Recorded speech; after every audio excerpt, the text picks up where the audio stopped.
Hello. What's happening?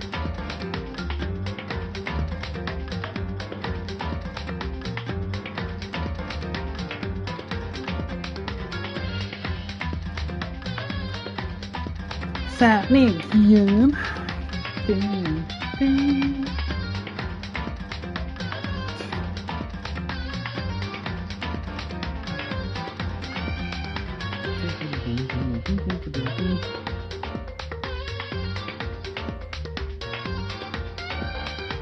No, not that one, not that one.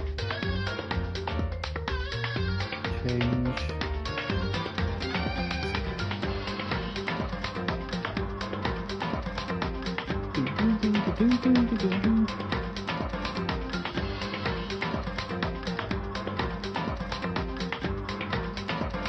Right, well, Samuel is already done.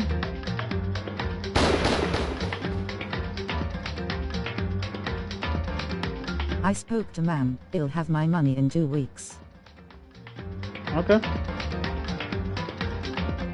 Why don't you just save your money and get a PS5 instead of getting the DLC for Destiny? I think that's probably a better idea. That's the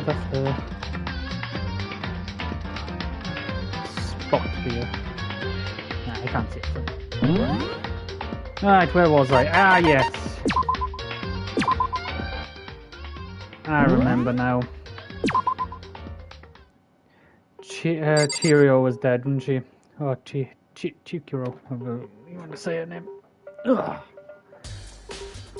Right, we're investigating them.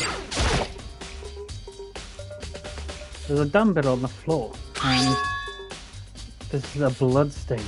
There's a blood stain on the dumbbell. The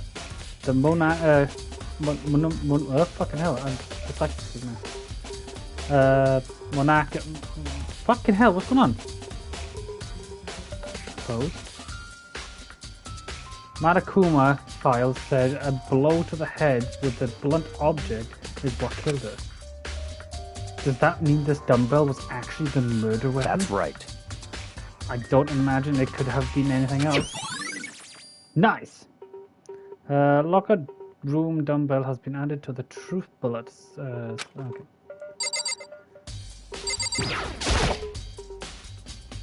There's a fresh blood stain on the carpet. It must have been spilled with blood during the murder. The poster got some blood on it. It must have happened during the murder. The word bloodlust is written on the wall in blood. What's the meaning behind it? Bloodlust. I could feel the life drain out of my own body. It's a dead body. I'm having a takeaway you up for some gaming after the stream. If Dylan or Jacob hopefully be on if you're not tired after all the read. There won't be until 11. I think I'm going to Minecraft Dungeons with the men for a bit. So we'll see after that. Cheerio, dead body. Very strange. But the more I look, the more strange it all seems. This must have been Genocide Jack's handiwork. Well, but... What? But we're still not sure he did it. Is that what you want to say?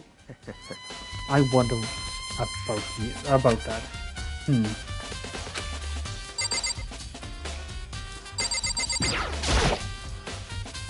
surveillance camera. This mastermind must have been watching Cheerio was killed. They know what happened. They know, and they're still forcing us to go through with this.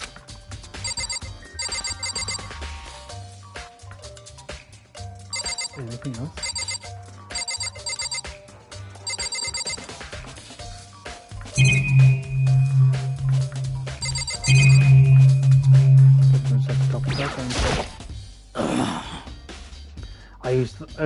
I use this locker room all the time.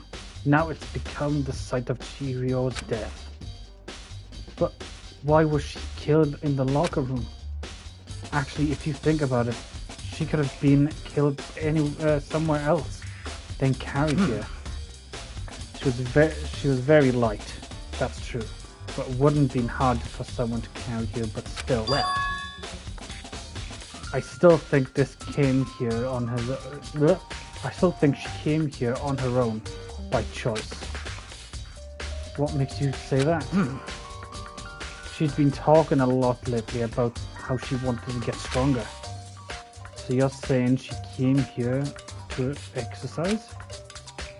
But according to the Manakuma file, apparently she was killed around 2 in the morning. Would you really have been exercising that late? perhaps. Hina or myself are usually in the locker room during the day, so was probably avoiding it then. Avoiding it?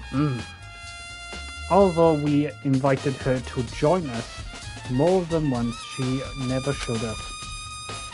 So I can only assume that she was trying to avoid us. And instead, she came to exercise in the middle of the night. However, Perhaps, but it's difficult for me to imagine she would have come alone.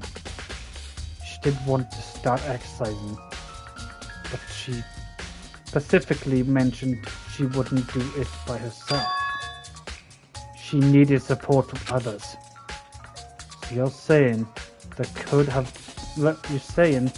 she could have come here with the middle of the night to train in secret? But that she also would have come with someone else. It's a possibility, I think. Sakura's account has been added to the truth. Okay.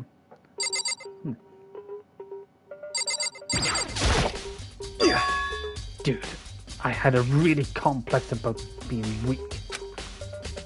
You heard Chirio talk about it, right? All I need is to get stronger. Yeah, I do remember she said that more than once. Sure did. Which I guess explains the trip down here. But did she really need to get stronger that badly? You already mentioned it. But was a girl after all. Most girls aren't all that strong. I don't know, man. I haven't really thought about that stuff. The case of Chiriko complex. I can't help wondering what it might be. Okay, these accounts have been added. Excuse me. Now I believe it's about time for us to move on. Huh? Move on? Move on. Huh? Already? What? New clues won't magically appear by standing around here. We need to check every aspect of this case. That's true, but Let's go. if you're satisfied, let's hurry up and proceed. He's so pushy. I gotta catch up with the wrong person this time. Caught up with the wrong person this time.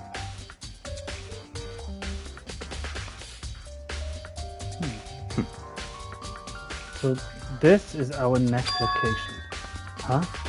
This place is related to the investigation. Figure it out yourself. It's no fun if you don't, right? So isn't it fuck, I can't remember. Doesn't only like girls allowed in their own dome, but no boys were allowed in there? There must have been either a girl that killed her, or did something happen outside? The doors were open. Oh, sorry. There's a machine going on. Maybe this gun was used to... No, impossible.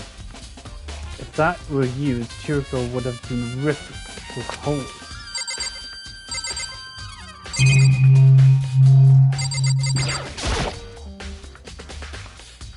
If I remember right, this card reader is meant to work with our handbook, right? What? Do you have an issue with it? If so, you should take it up with Madakuma. He said that, then quickly and sharply clapped his hands together. Did you call for me? You called for me? Has he been... How is that word? Dominatrixed? No. Dominatrixed? Dominatrix? I don't know. That's right. It seems that Makoto has a question for you. You need something? Sure, what's up? Well, it's just about this card reader. Yep. Yes, the card reader have all been designed to interface with each of your e-handbook. You can only enter the locker room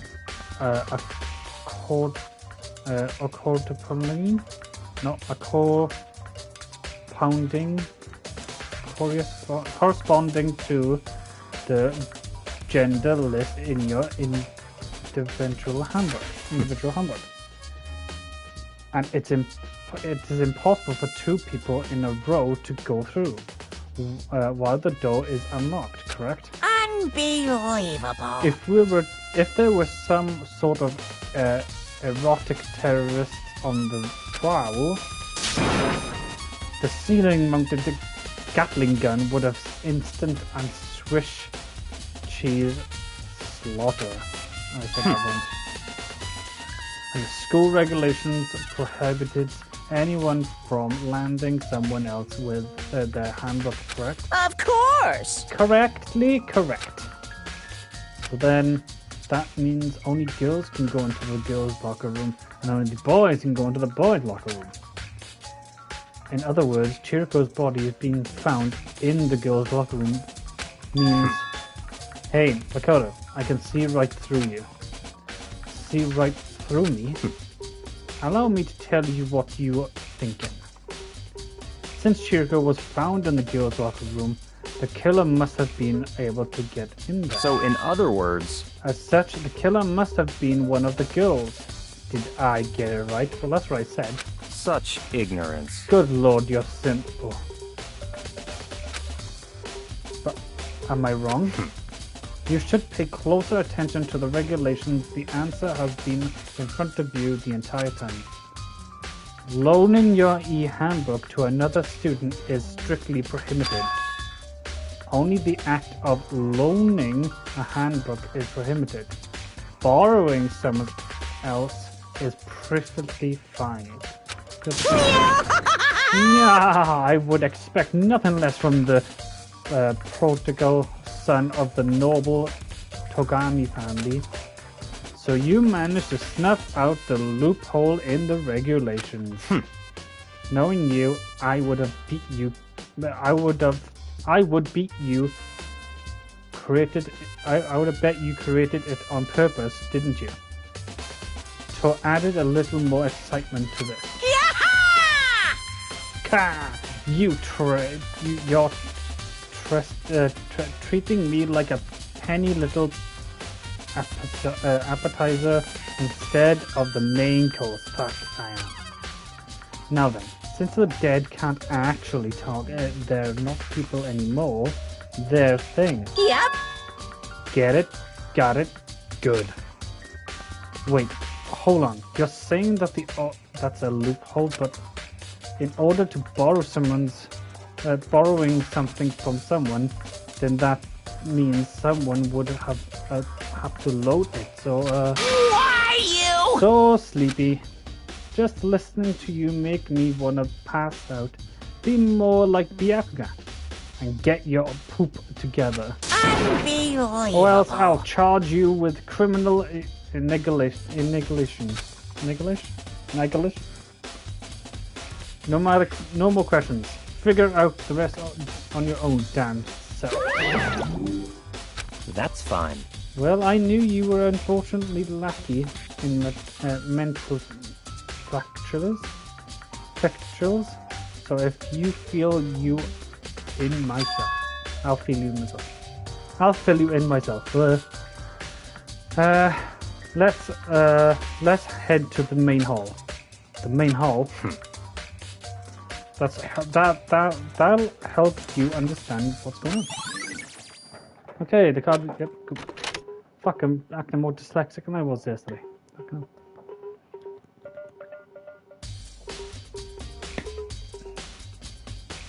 We came to the main hall.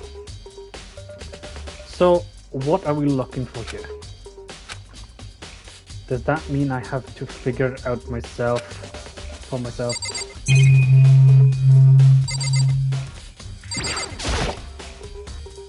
A surveillance camera, and there's what I can only assume is a gun attached to it. It's so chilling.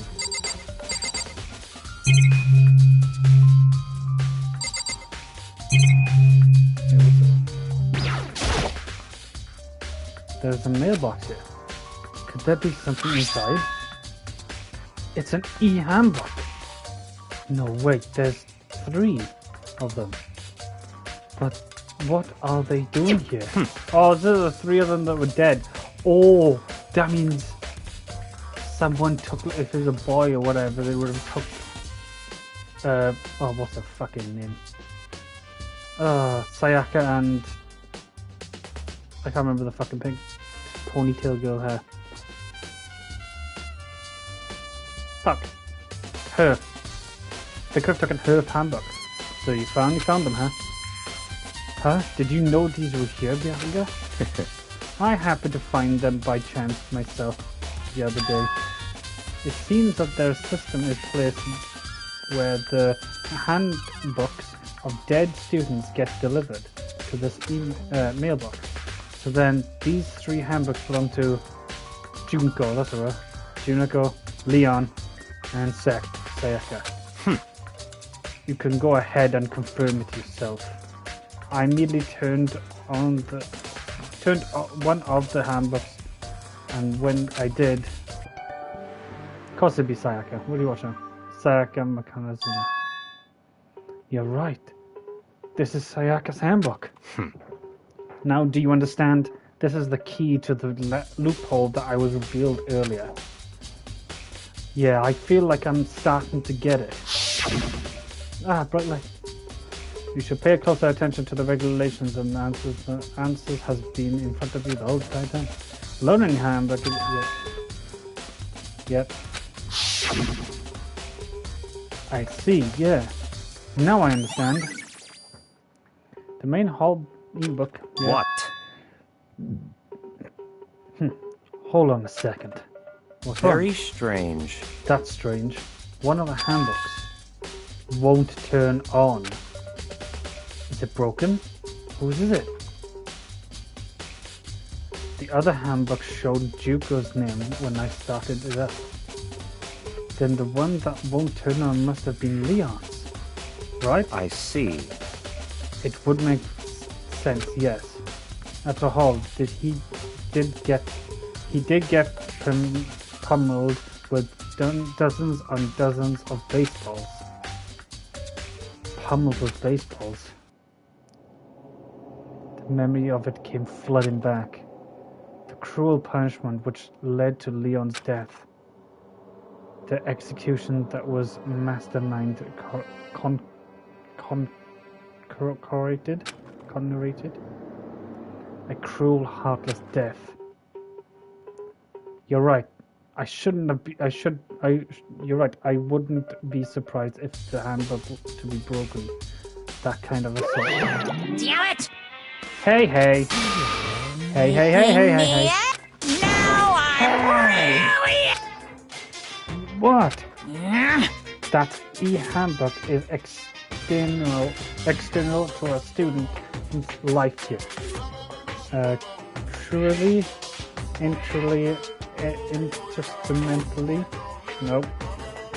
instrumental, a super big deal. There's no way it would break that easily. But it did. That's impossible! If I said it wouldn't break, it wouldn't frickin' break. It can withstand up to 10 tons of pressure, and it's waterproof up to 100 meters, okay? I don't care how many baseballs you hit with it, it won't do crap. Oh, but even my amazing handbook does have one single weak point. It does? I can't hear you! But it's a secret. I wouldn't want you to be breaking any more handbooks. What? But Leon must have broken it somehow without realizing what its weakness was, right?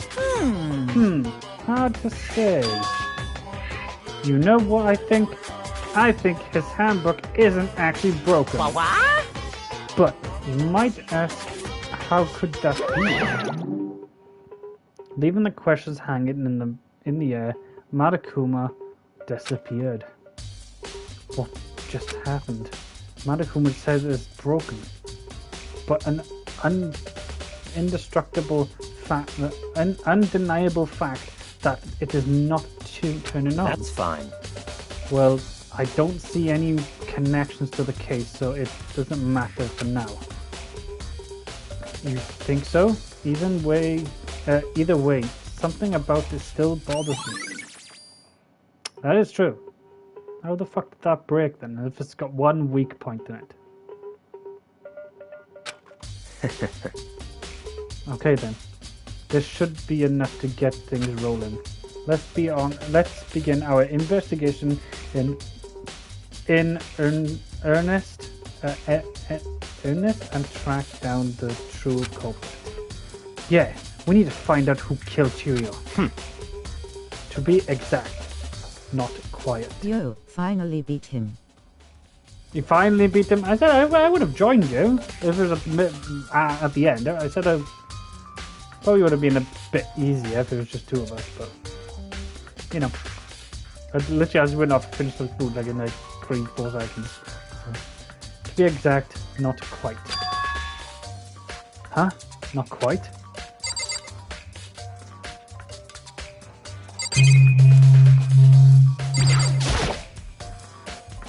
The hunk of metal blocking the entrance seems like some kind of machine.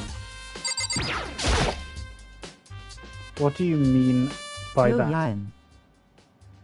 Yeah. To be exact, not quite.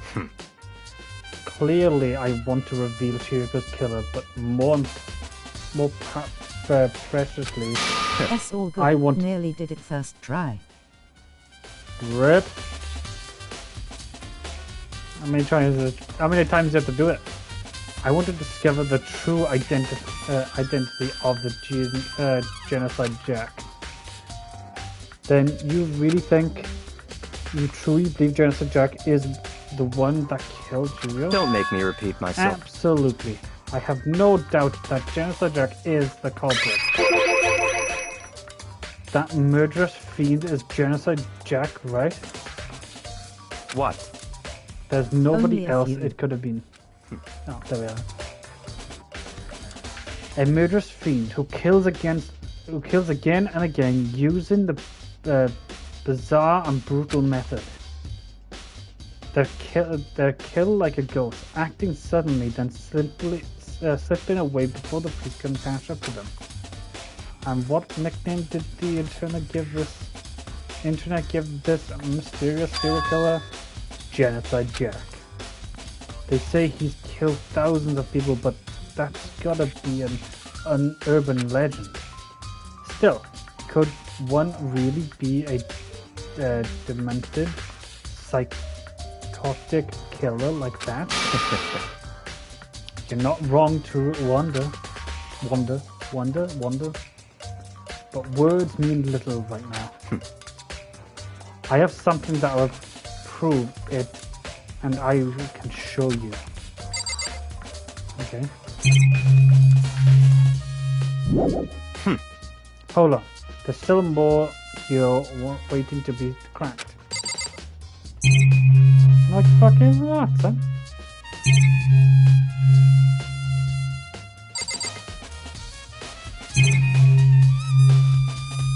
This? No, I won't put that. This is one of the monitors when I go up there. I don't see any clues around here anywhere. Yeah, neither fucking do I.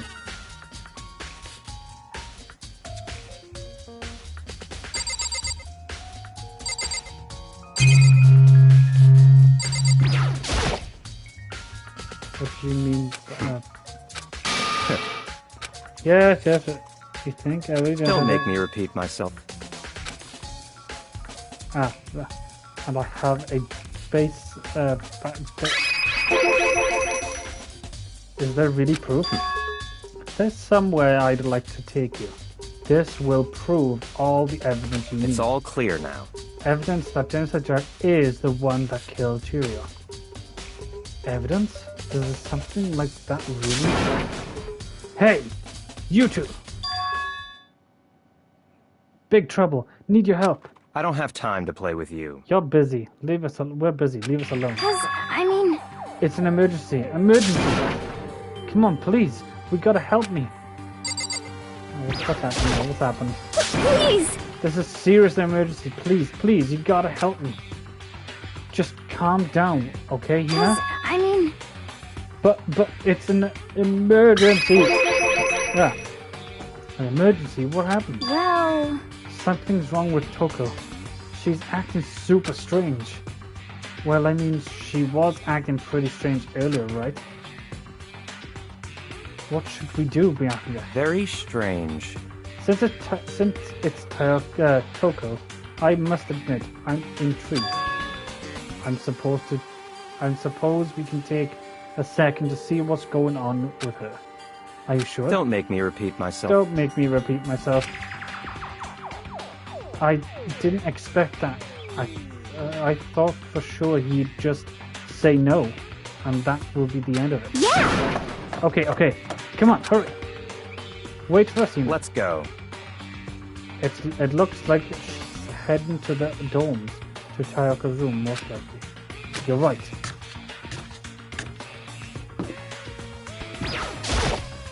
Such ignorance. You're talking to the wrong person. You waited. Whatever. It's Tayoka. Is Tayoka inside some kind of emergency? Is Tayoka inside some kind of emergency? Right, now what? Oh, there you are, I didn't see that. You guys are too slow. I think you're just too fast. So what's the emergency? Well, after what happened to the girls' locker room, we left Toko in her room so she could lay down. And after a while, we came back to check on her. You know, see how she was doing. But when we did, it was weird. She refused to come out, as she kept saying all this weird stuff. Weird stuff? That's fine.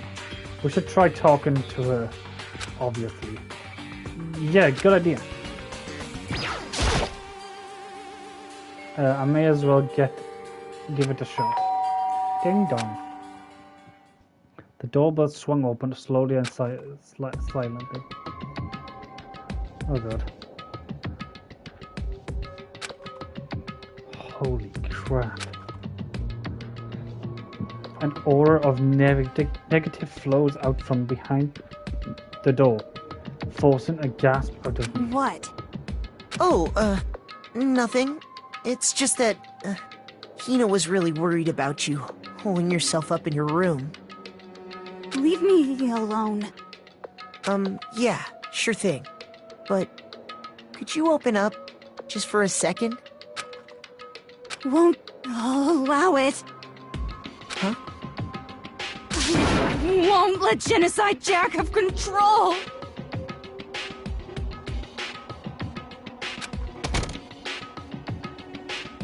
And just like that, she slammed the door in my face. What was that?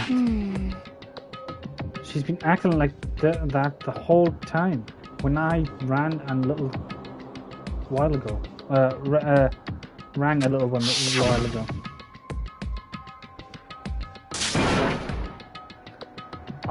I'll drive out the killer.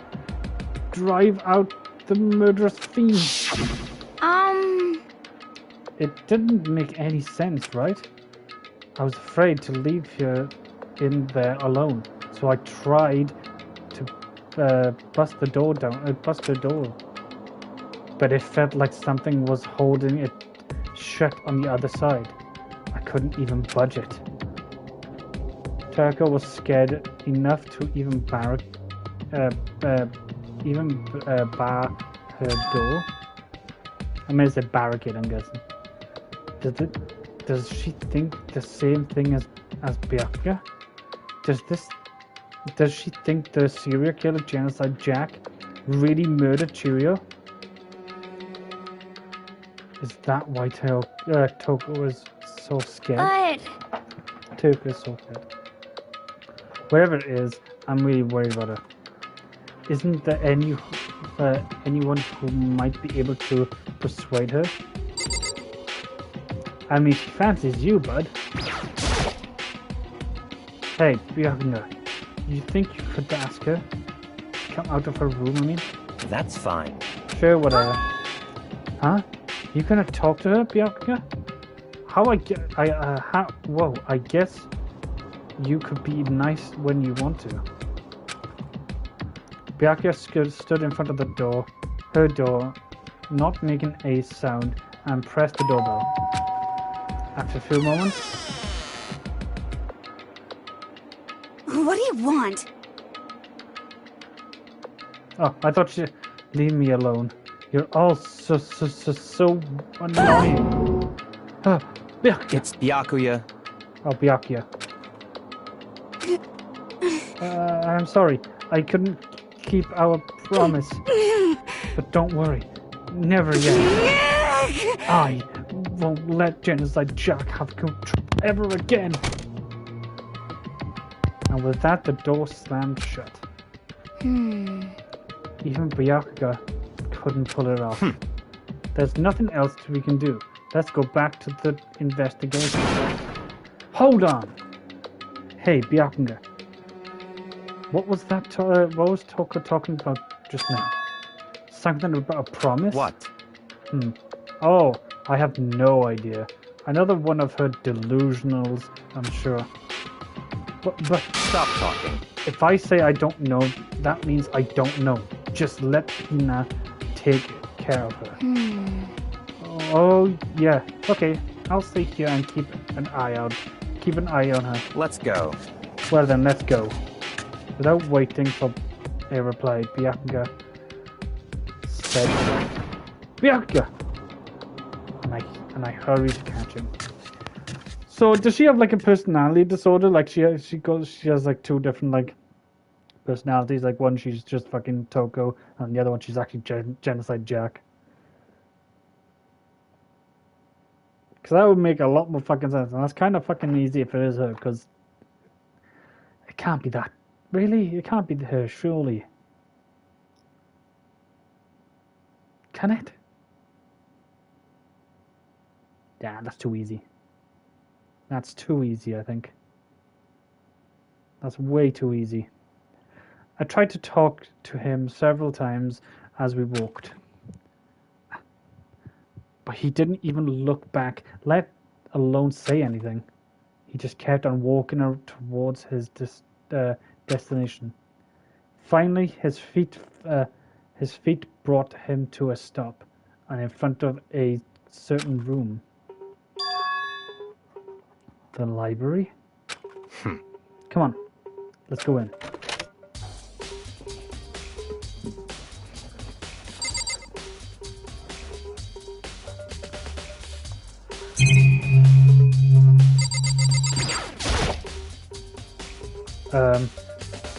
Is the evidence that proves it was Genocide Jack really in the library? Don't make me repeat myself.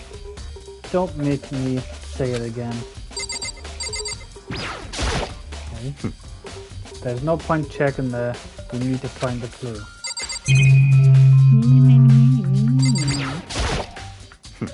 There's no clues. We need somewhere else.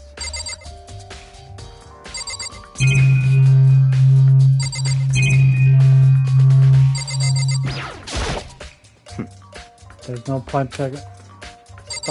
This fucking kid.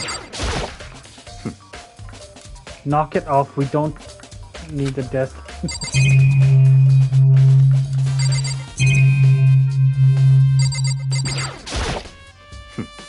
There's no, dude. Well, you're not really giving me any fucking help right now, are you? There's no clue. We need to check somewhere else. Oh, there's only two things left then. The surveillance camera. There's nothing else to do. They know what happened and they're still fucking. Yeah. There's no one to know if it appears to look. Okay.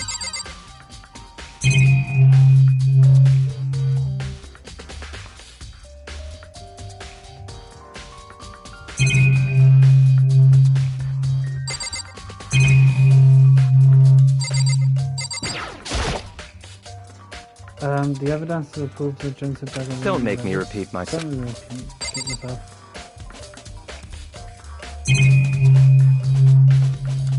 Dude, I kicked fucking everything by the door. Knock it off. What does a desk lamp matter right now? Well, you're not really fucking giving me any options here.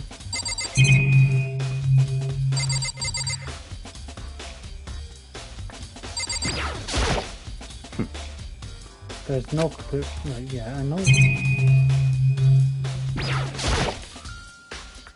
If I remember one other side of the door. Oh, I thought that's the door we came in.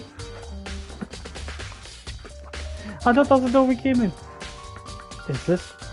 It's the archive, right? Hurry up and go inside. Oh, here? Let's go. It all makes sense once you're inside. Whoa, there's a lot of books. Whoa, there's so many books and files. That's what I was saying. And so much dust. So in other words... So I would say there's enough value in this place to endure the dust.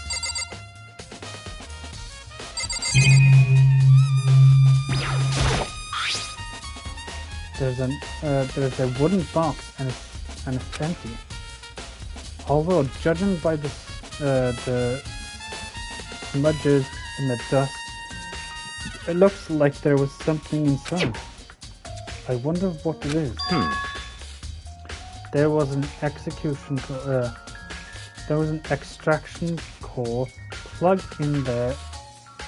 It proves very useful while I was in the library. An extension cord? Huh?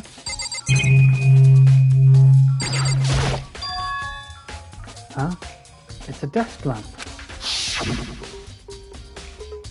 Oh yeah, the same one I was using in the library before. What? Do you have a problem with that lamp? It was here before. Then I moved it over there. It was too dark over there, so I thought I'll put it to the good use. Hey, I gotta go to the fucking store after this, I just remembered.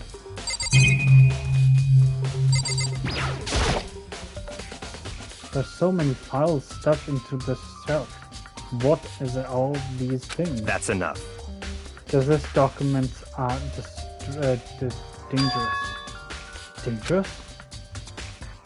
They detect all the people who control the world from behind the scenes. Dangerous truth of a commander. You mean like members of the diet of something? No, I mean the ones with a real power. The secret council controlling everything from the shadows. If you're ready to be disappeared for it, disappeared, that was it. For it, take a look. There are some very interesting people on there. You're just kidding, right? I am.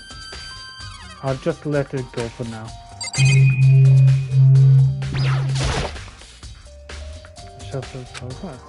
Without thinking about it, I picked one up at random. And you have a sharp eye indeed. Hey, you have a sharp eye indeed to select that file. That's right. That report is one of the on a priested internal assassination. Presidential assassination.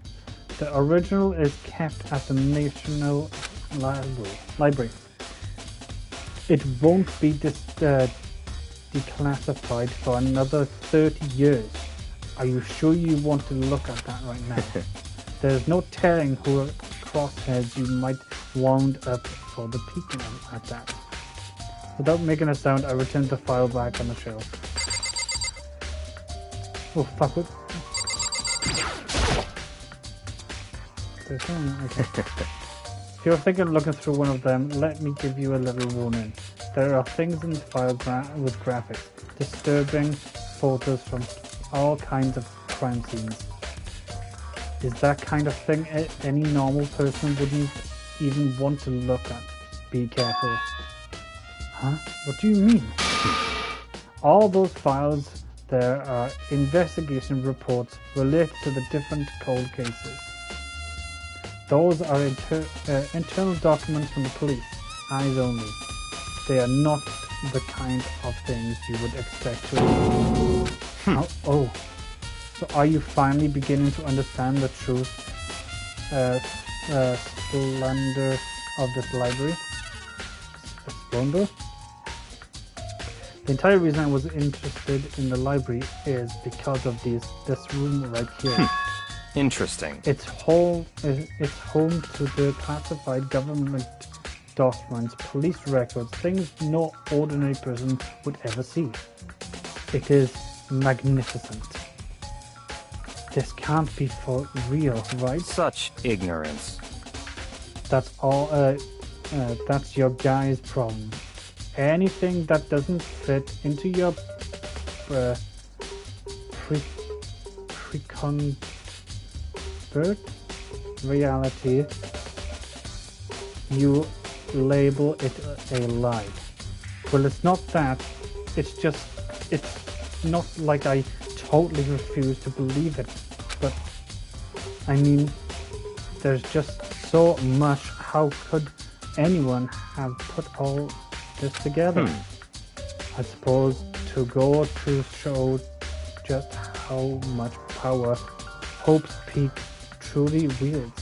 Our movements, our preference. This is kicking in. Oh, sick. This fucking can't sit in big words all the time, and I can't fucking. My brain just slows down. It's like a Rocky Balboa. There's a problem with it, you know. The mastermind may have wanted to provide us with enough entertainment to keep us from getting bored. It's no use. I can't keep up with this. It's just too unreal. What's wrong? You still can't believe it? What about you? How can you believe it so easily? Things like that are usually impossible. What? What do you mean, usually? Unreal, normal, ordinary, simply? Those things do not exist anywhere into the real world. You don't understand what they actually represent. You don't understand the nature of anything. You don't pull your punches, do you? Besides, what you considered usual is based on your common sense, right? But what makes you think your own common sense appeals to me at all? The documents gathered here are genuine. I have reviewed them multiple times. Hold on a second. Are you saying you read all these documents and more than once? But all these has to be like top secret, confidential stuff, right? So why? My family has a reading room just like this at our home. Ours is bigger, of course, and not as dusty.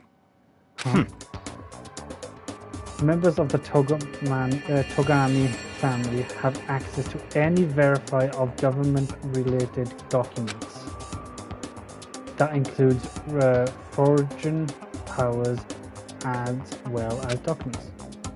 How is that possible? So, in other words, I already told you, there's a secret council that controls the world from the shadows.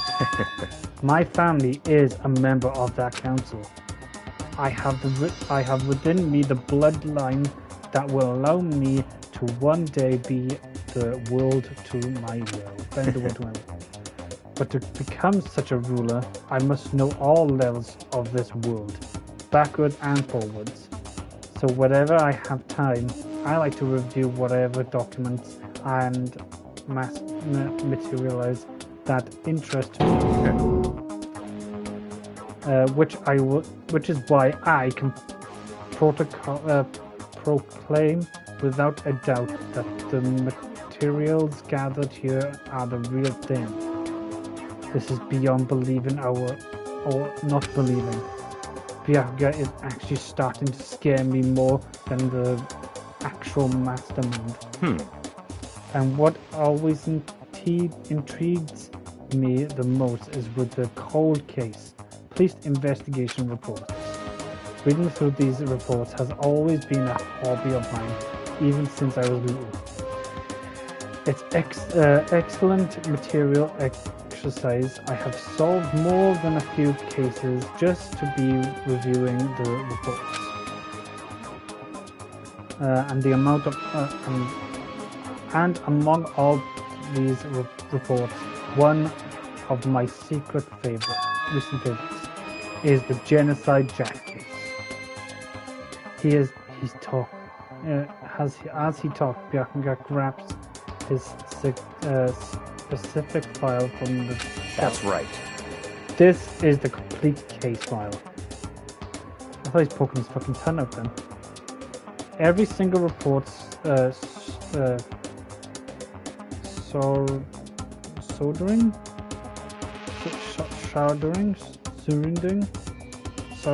surrounding the Genocide Jack case has been compiled in here. Because there are so many, allow me to quickly summarize the main points. To begin, there are two notable characteristics in every Genocide Jack murder.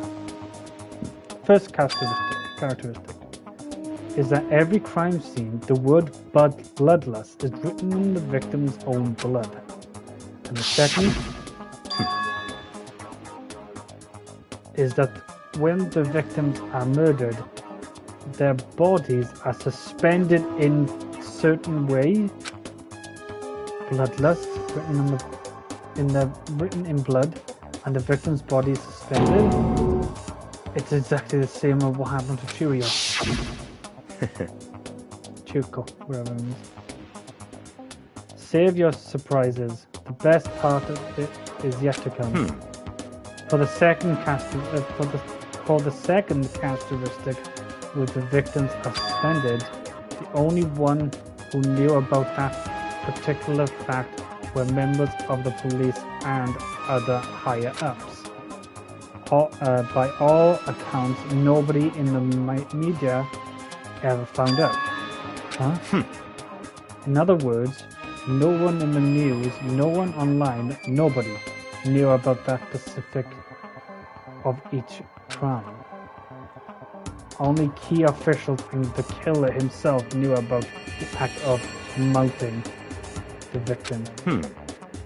Now, if you recall Chiriko's corpse, her body was certainly mounted in this fashion. So how come the killer have known about suspending the victim? That's right. That's the key question. But in fact, the answers are quite simple. So, in other words, the culprit isn't a copy killer. It is the real Genocide Jack. Huh? in other words, that's right. There is the evidence that Genocide Jack has hidden himself among the rest of us. Then Genocide Jack is real is such a brutal, vicious killer really walking around among us. Interesting. things are really starting to get interesting, aren't they?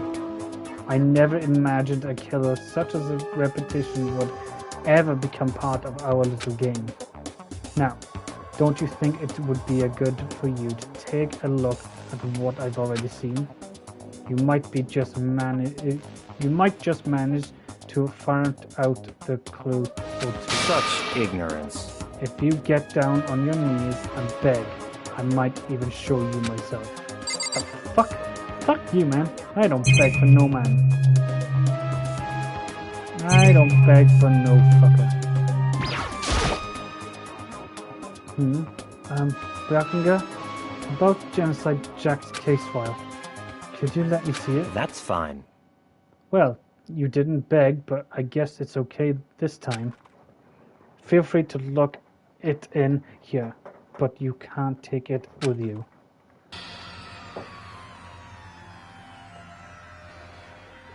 Brackinger handed me the file and I flipped through it with tense nervousness fingers. Suddenly my hand stopped and I reached to the page where photos from the scenes of the crime had all been collected. Oh, that's fucking nice. Okay.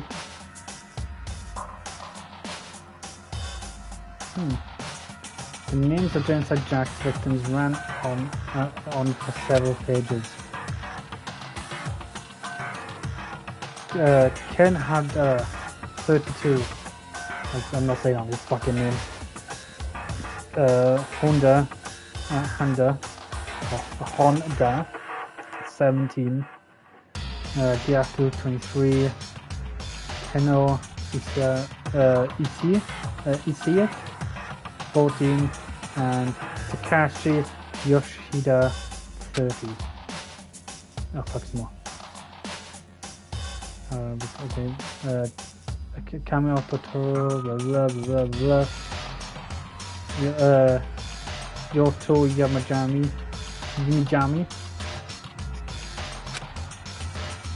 But one thing became perfectly clear as I read. All of the killer's countless victims were killed and suspended in exactly the same way. And at the scene of every murder, the word bloodlust was left in the victim's own blood. Now take a look at the next page, and if you find another interesting tidbit, the next page.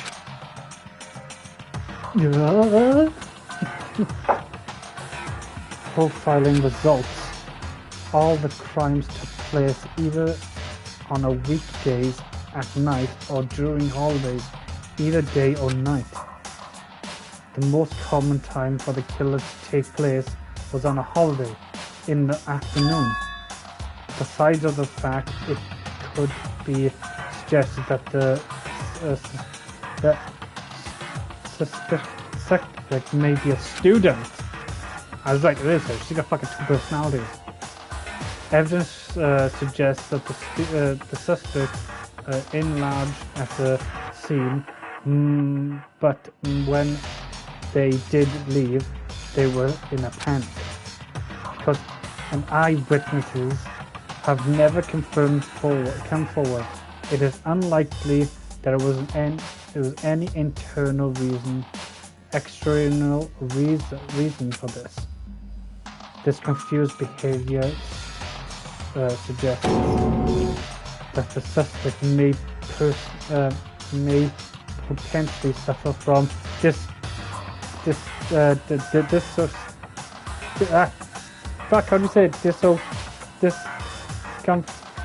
discovered identity disorder. That's the one. Personality disorder. You have two different personalities. So, in other words, the key point here is that the culprit may well have a split personality. I knew. It's fucking Toko. It's Toko. It's fucking Toko. It's fucking Toko. I split personality, like kind of a thing you see on TV. So I'm a part of another totally unbelievable story. But this one is way more unbelievable than anything else up to now. Or maybe it's real, isn't it?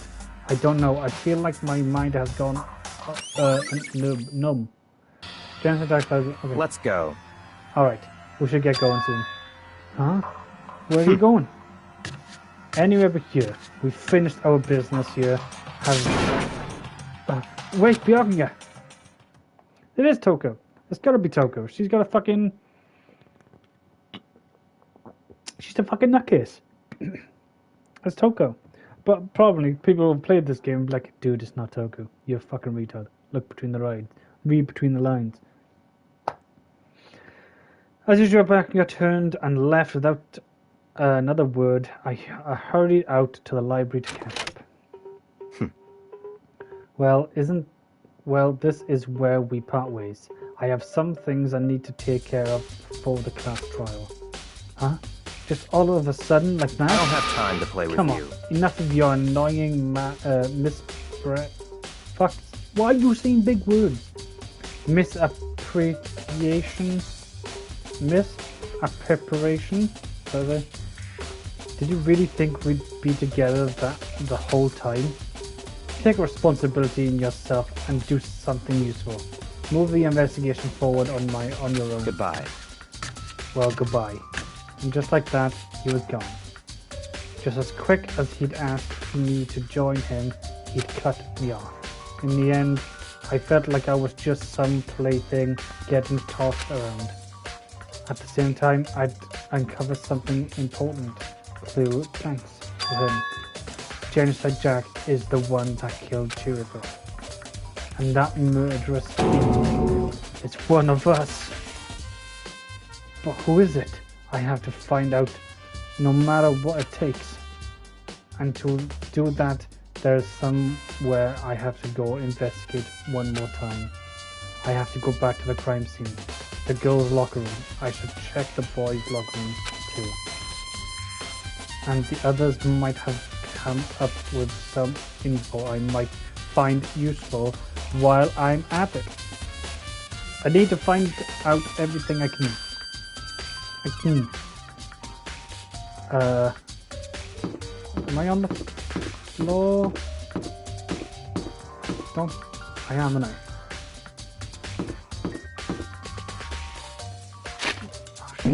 Where's the pool?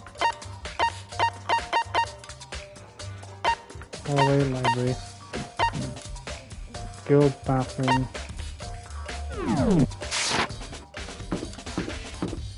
Yeah, no. My brain just idea. I turned my on. I was like, okay. Well, what do you want, Factor? Da da da da da! Ding ding ding! Hifami, I've discovered evidence revealing the identity of the culprit. I feel as if... Another state increases for me.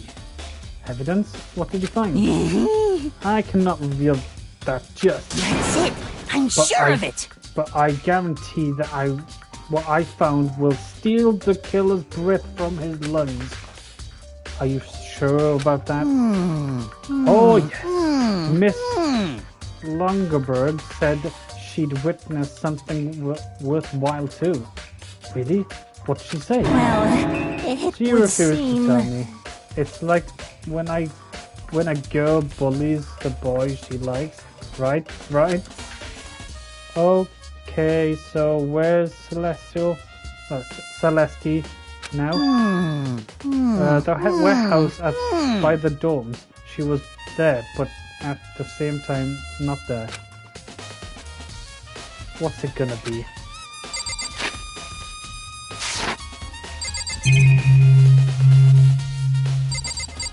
I think I still have to go back in the room.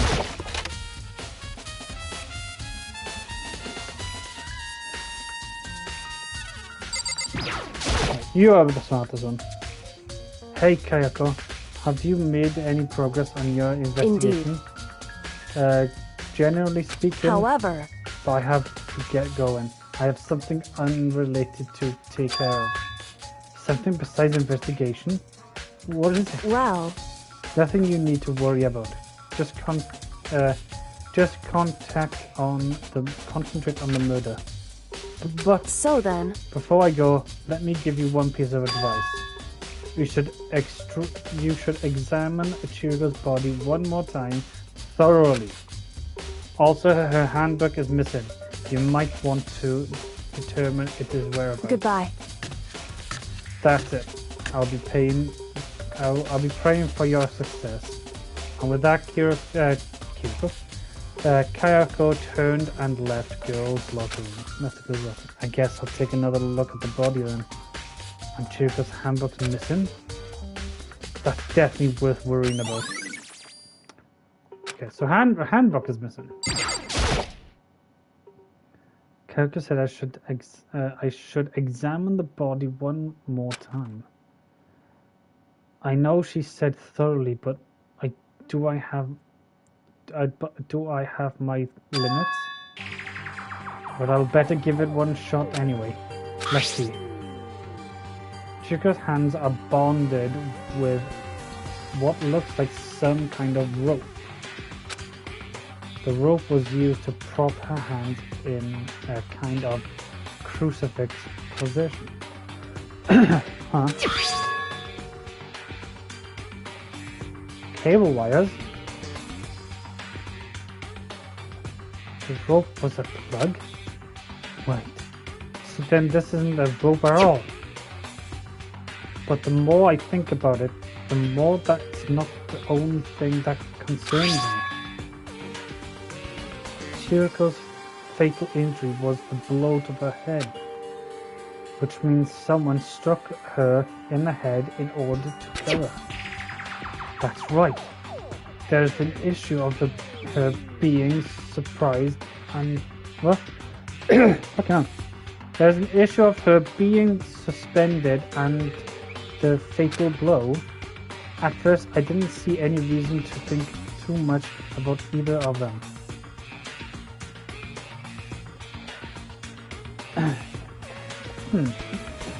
But seeing them again after looking through the Genocide Jack file, something's not quite right. What does this mean? What does this all mean? So it looked like there's one guy with a thing stuck to his fucking head, the scissors stuck to his head. Another guy who's just like this, and suspended. But it didn't say he didn't have any like blood trauma that I looked anyway. But the one thing most likely is to tie all these It's mysteries nice to together. come to the stream and not see my unborn child's father practically dribbling over a character. Oh, he probably is. He's probably doing it silently. He's probably doing it very quietly. Together is the true nature of the rope that was used to suspend Chiriko. And to figure out, there is a certain place I need to revisit and look over again. Plus, it might help to look at the Genocide Jack case file one more time. He is in his games room by himself, so I better not walk in loudly crying face with tears of joy. No, just in case. Oh, he said all this. He said all that. Yeah, I don't recommend going in on him just in case. There's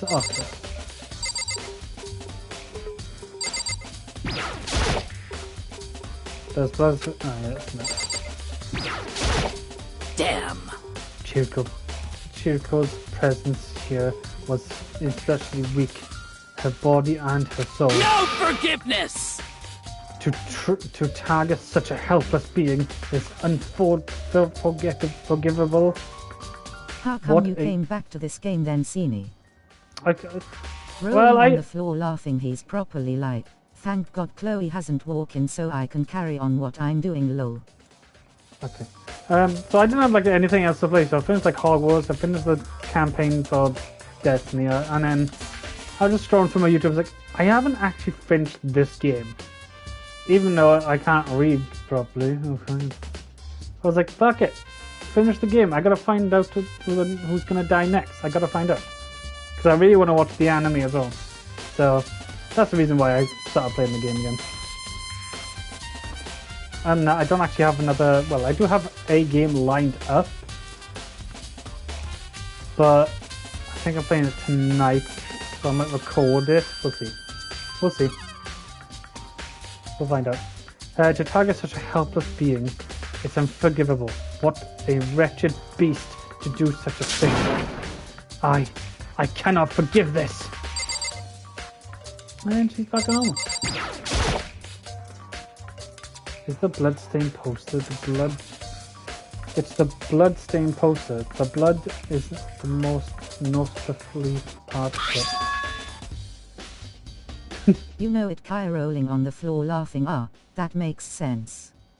We should all do a Minecraft server or something soon though, grinning face. Yes, because if we do that, oh wait, it won't work on PlayStation. Good. I was saying, because I got this was coming to a PS5 tomorrow, which I'm excited.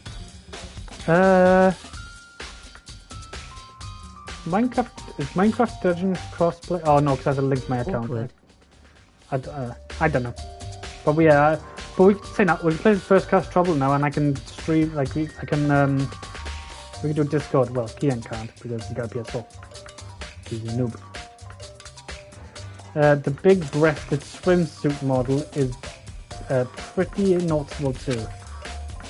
A girl's locker room doesn't seem like that kind of place you'd find something like this. That's true.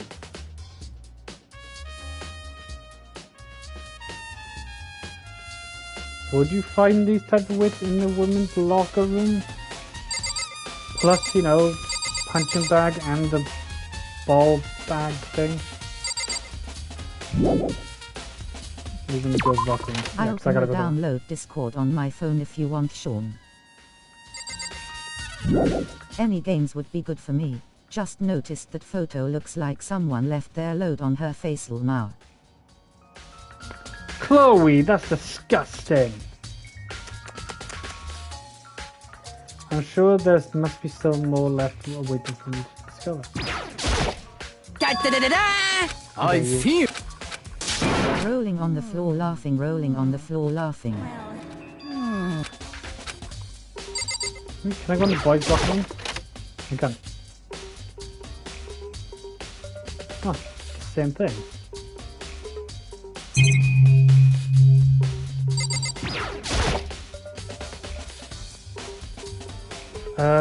This poster. This is a popular boy band called. Someone's had too much strawberry milkshake for it to be that color, loudly crying face.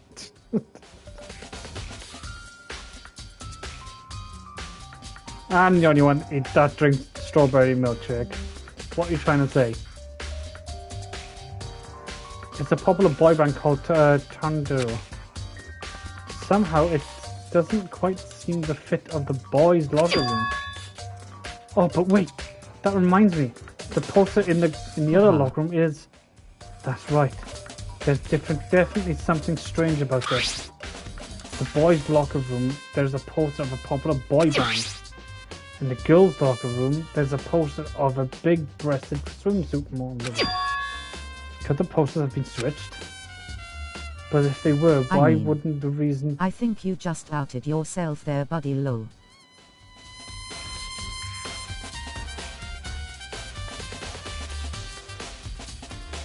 That kind of makes sense. Not what Chloe said. Not what Chloe said. So whoever it was, it could have swapped the posters around. Oh wait, the doors seem the same, so she would have known. That's strange. But if they were, why wouldn't reasons would anyone have? Maybe I should talk to someone who knows a little more about the locker rooms.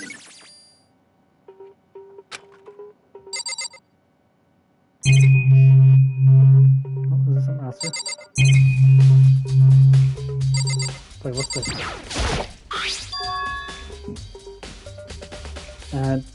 There's a strange stain on the carpet. What is it?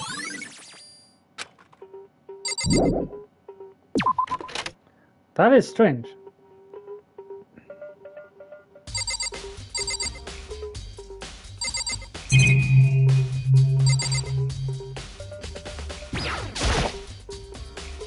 There's a bunch of different again.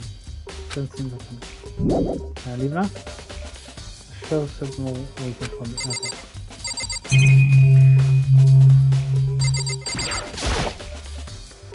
Boys' locker room card. There must be something in there. True. True. True. True.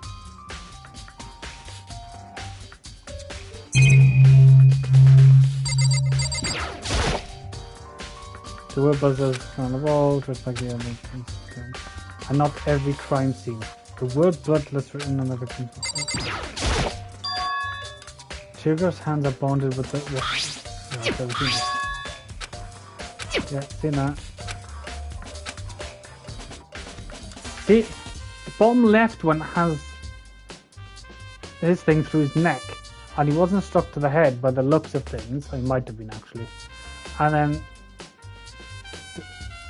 Is there something on the sides? Yeah, and he stuck him in the sides because. But that one has something on his head and his arms and on his chest.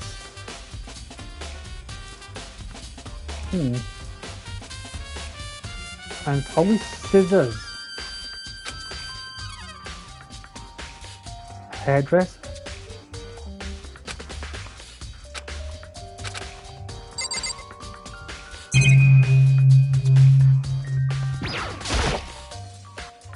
This door leads out to the pool. What am I missing?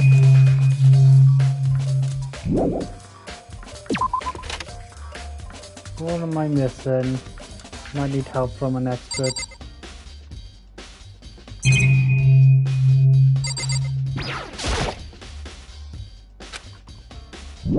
So I can't leave. There's gotta be something in the boys' room. Must be something still in here.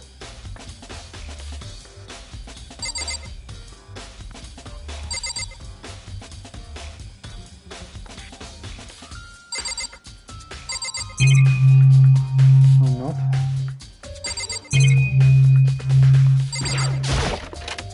What am I missing? Iron. Oh wait, I got to the pool. Shit. Never mind, Iron. Don't worry about it.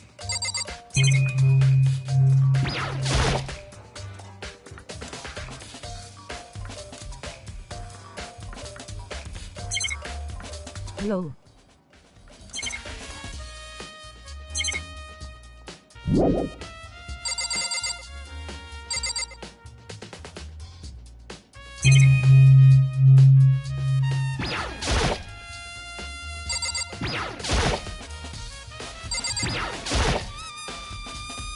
Maybe there's some kind of clue in this locker. Guess not.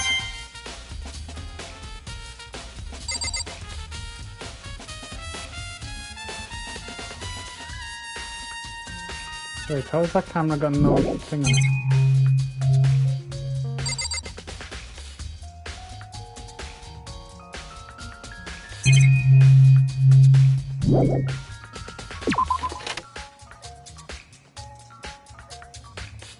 This is where I get stuck.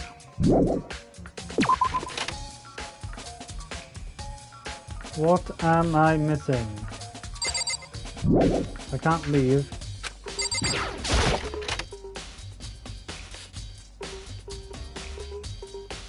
Ryan! Lisa, need your help. Give me a hint. Yeah, we know this. Not like that.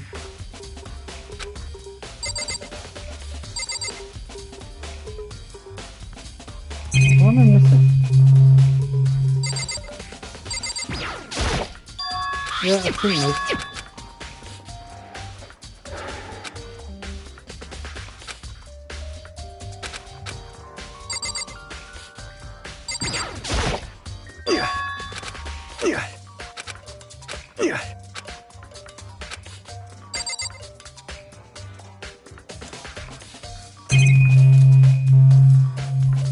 That leads to the pool.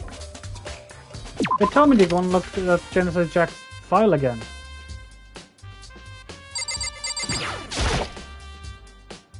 Surveillance camera, yeah. Is that a real gun or something like that here?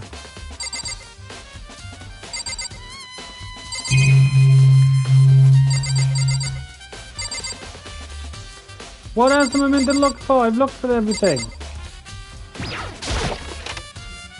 I'm confused. I'm confused. I need help. I need help. I'm confused. I've looked at everything.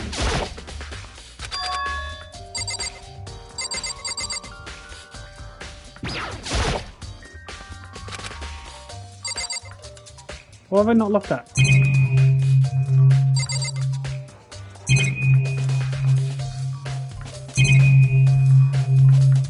Hang on to that door.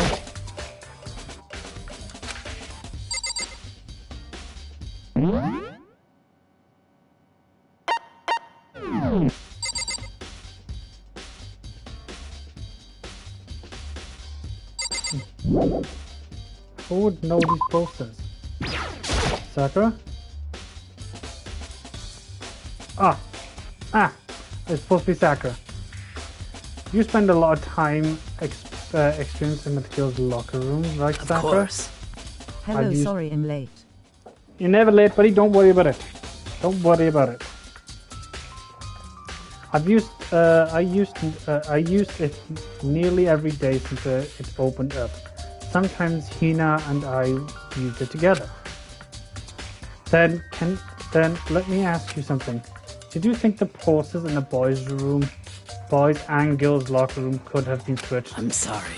Sorry, I can't really say. I never really paid attention to the posters. However, but there is something that's been bothering me about the locker room. You see, I like to drink a little protein coffee every time I finish exercising. And I'm so sorry that I missed a lot of your live stream. Sad but relieved face. Don't worry about it, buddy. That's why I stream it on YouTube. So if you have time, you can go back to just like an hour, have it on in the background or whatever. You can go back and watch them all, Auntie. That's why I prefer to stream on YouTube at the moment. I might switch to Twitch at some point in the near future if I get a bit more, subs. So yeah, don't worry about it. We have protein coffee. We have protein coffee in a warehouse. It's not the highest quality, but I don't have a lot of other options. I mix protein powder with coffee and down a glass of it after exercising. Anyway, the other day I simply I spilled some on the carpet in the girls' locker room, and it's left a stain. But I don't see any stain in the carpet now. of course. Exactly, I noticed it earlier. The stain has disappeared. I can only assume someone came along and cleaned it up. But still, it's unusually clean, as if it was never stayed here to begin with. Stain is in the other room, so the other room is actually the girls' room. So somebody must have swapped the fucking photos and swapped the dolls. Disappearing stain has been added to. Right. So that is the girls' room and that's the boys' room. That makes a lot more sense. Right, I gotta go to the library.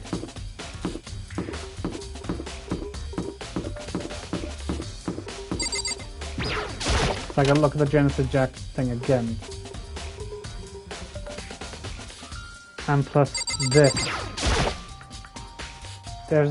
There's a thick layer of dust on this desk. Maybe some kind of clue here?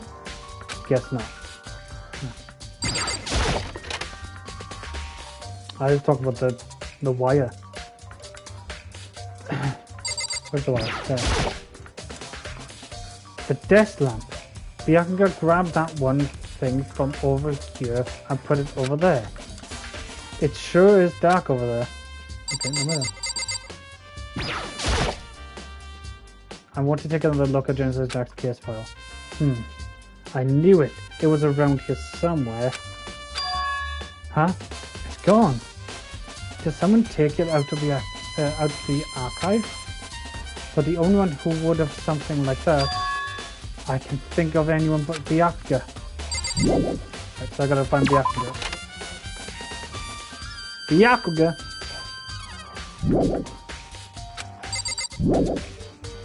There's still more I need to check. Like what? Oh, this lamp. No, not that. The lamp. Huh?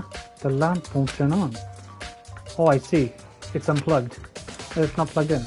The lamp's cord isn't long enough to reach the outlet from here. But the last time I saw it, it was definitely on.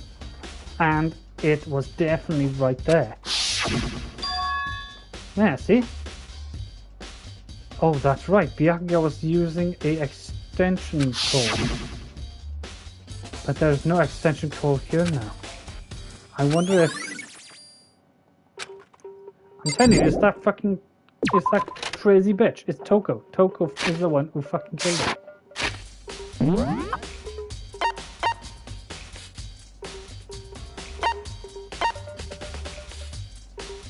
Why we got that?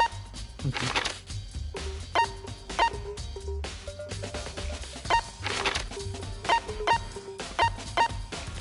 Yeah, I need to talk to them then. I didn't realize I could teleport like this. So much fucking easy. Right, let's go and talk to Celestial, wherever her name is. Celestia.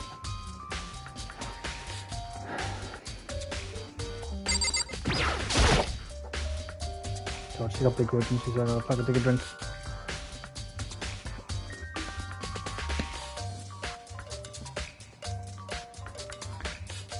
Celesti, what are you doing here? This warehouse is amazing. It has absolutely everything one might need to live a full life. From food to clothes to towels, there is an endless supply of choices from. I see that, but have you found anything else related to the case? Most unfortunate. I knew you were going to ask me that. I thought talking about the warehouse itself might misdirect you, but I see it was pointless. Then did you find something? Very well, I will tell you, and only you. Actually, last night I saw her. Chirko was in the warehouse. Well, we know I was in there. What, really? Indeed. This was right before nighttime. What are you doing out this late? Oh, I was just... Are you planning to go exercise, perhaps? What? How did you know? Because I can see a blue track jacket sticking out of that duffel bag you're carrying. Oh, you're right. Thanks. Well, I'd better get going. I'm kind of in a hurry.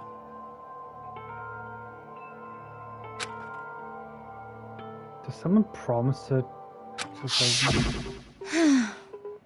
She stuffed the jacket into a bag in a hurry.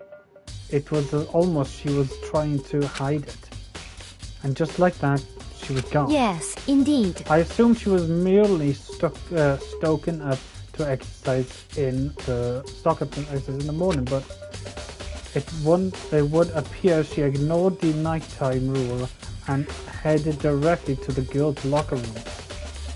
If she hadn't broken our rule, none of this ever would have happened. You get what you deserve, I suppose. So apparently, she went to the girls' locker room late at night in order to exercise without anyone knowing. But the strange thing is, there was no trace of the track jacket or duffel bag Celeste said she saw Chico carrying, which would have meant that the killer would have gotten rid of it somewhere or somehow. Ah. Someone fucking try and burn it again? Okay.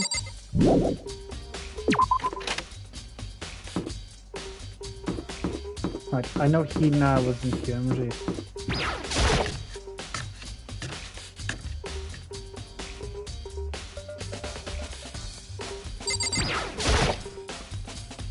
Oh, hey Hina. How's Togo doing? Same as before. She won't come out and she just keeps on mumbling something about Genocide Jack. So I just left her there. You left her? My head was all swimming and I was getting pretty hungry. Yeah! Oh, but don't worry. I'm gonna head back as soon as I'm done eating. Toko's not exactly pleasant, but I still worry about her.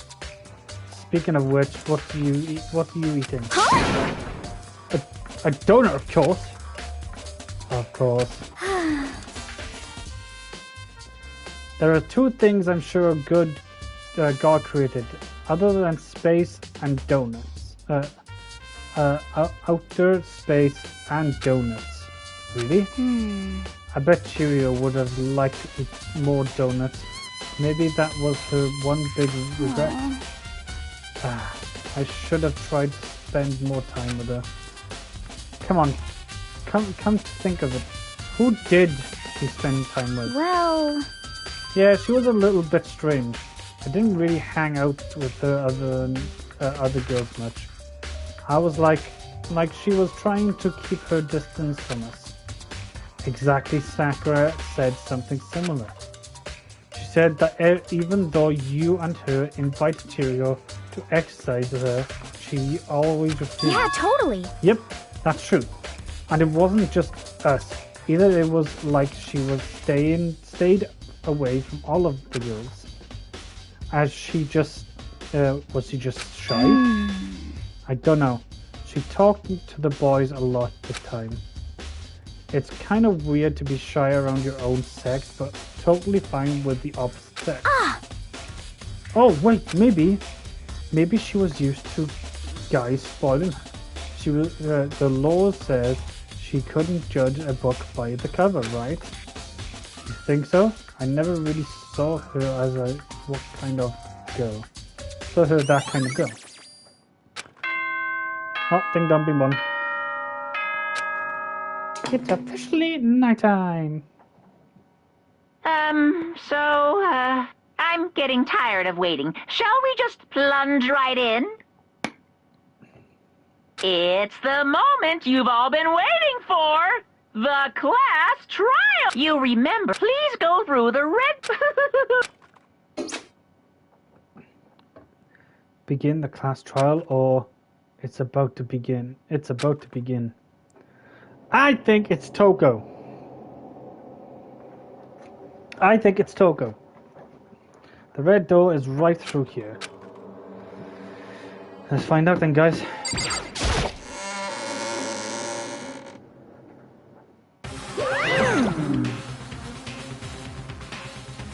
Can't see right now. So is everyone ready to... What? Am I blind or we are missing someone? Yo. Yeah, Toko's not here. And Toko is...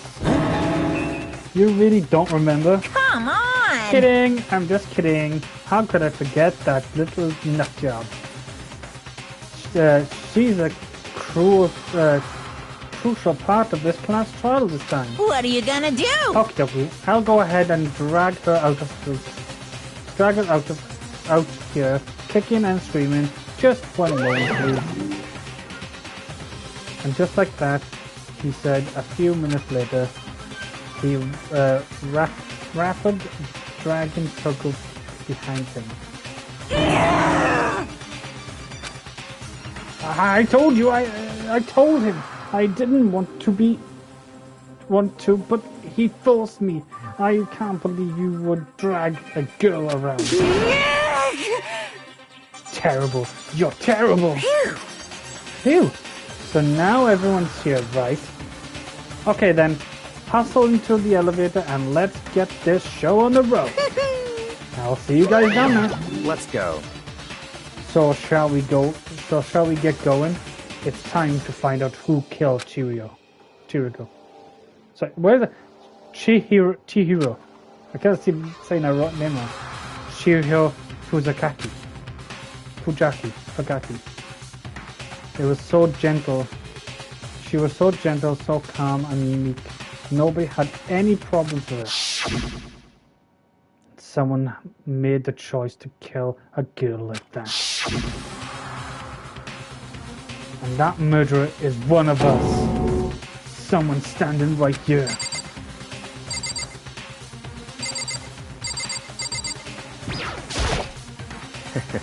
I give you plenty of work with. Show us how far your logic can take you. Shall we go? Shall we begin? Fuck it, let's go. We have no choice, right? We have to do this. It's true. Yes. I give a small nod to reply. With one last deep breath, I walk towards the elevator and on shaky legs. With each step forward, I feel my heart starting to race faster and faster. As soon as everyone was done, the elevator began to descend, and I couldn't handle my emotions. I couldn't stop speculating. The steel box sank with heavenly plunge sound deeper and deeper into the ground. As we went deeper, the uneasing in my heart grew bigger and bigger. The elevator was unaffected, however, and continued to descend without hesitation, until finally it came to a sudden stop. What do you think? I redecorated. Isn't it so fresh? Isn't it so exciting? Don't waste our time with stupid questions. Let's get this over with. Very nice. Good. You're ripping, raring to go. Got to say, I don't hate it. Not at all. Okay then, let's get this show on the road. Thrills, chills, Everyone, kills. please find your assigned seats. And so the curtain opened once again, and a deadly judgment, a deadly despair, a deadly brutality, a deadly riddle, a deadly defense, a deadly fate, a deadly class trial. Do you want to say yes?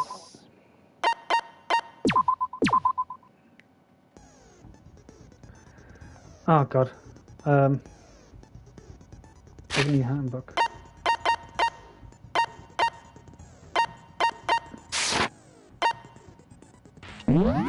Set skill.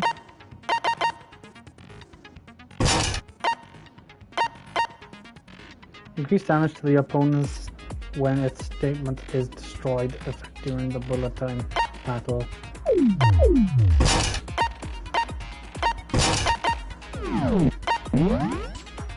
Okay, here we go, guys. Class trial. Let's begin with a basic explanation of the class trial. So, your votes will determine the results. If you can figure out who done it, then only they will receive punishment. But if you pick the wrong one, then I'll punish everyone besides the blackened, and the one that deceived everyone else will graduate. Okay, then. So, first off, let's talk about the murder weapon! First, we have to make it clear what was used to deliver the final blow. It was a dumbbell.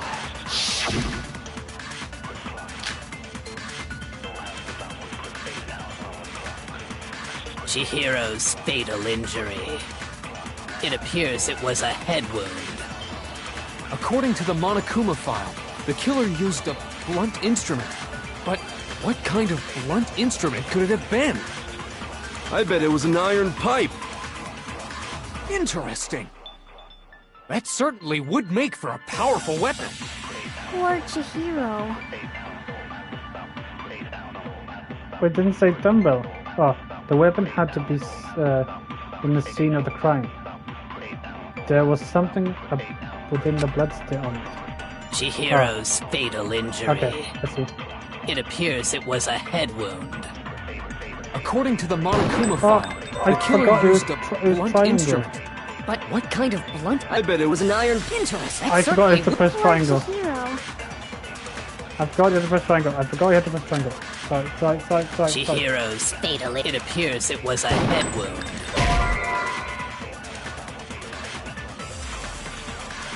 I forgot it. Yes, I know, I did it wrong. Chihiro's fatal. It appears it was. According to the Monokuma file, what kind of blunt instrument could it have been? I bet it was an iron pipe. Interesting. That certainly would. Bro, I'm gonna die in this now. Yeah, blah blah blah. Chihiro's. It appears it was. According to the Monokuma file, what kind of blunt? I bet it was an iron pipe. No, that's wrong. Counter! Break! Can we agree that the object that dealt the fatal blow was the dumbbell, found at the scene of the crime? It was covered in blood, and there was nothing else at the scene that could have caused that kind of injury. And the wound on the victim's head is consistent with the shape of the dumbbell. As far as I'm concerned, there's no mistake and no room for doubt on this one. You looked at her head wound? Yay! That's so creepy! If you don't mind, I will proceed from here. Let's move on to discussion of the culprit. Although, I believe the criminal behind this heinous act is already quite clear. What? For real? Chihiro's killer is... Chihiro. the fiendish serial killer, Genocide Jack. Genocide Jack. The famous serial killer. Did he really kill Chihiro? A new element has been added. To non-stop debate, would you like to hear it? Absolutely. For this, a database line of white noise will appear to disrupt your reaction. Your truth bullet will disappear if you hit these lines. So think of them obstacles in your... okay. But there's a way to keep the white noise from getting in your way.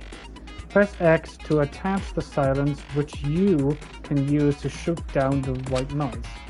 However, if you shoot the actual remake with your silence instead of the written noise, the timer will okay.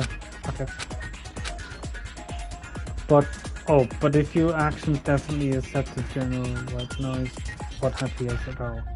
In which case you can forget about the silence of just focus on the situation in front of you.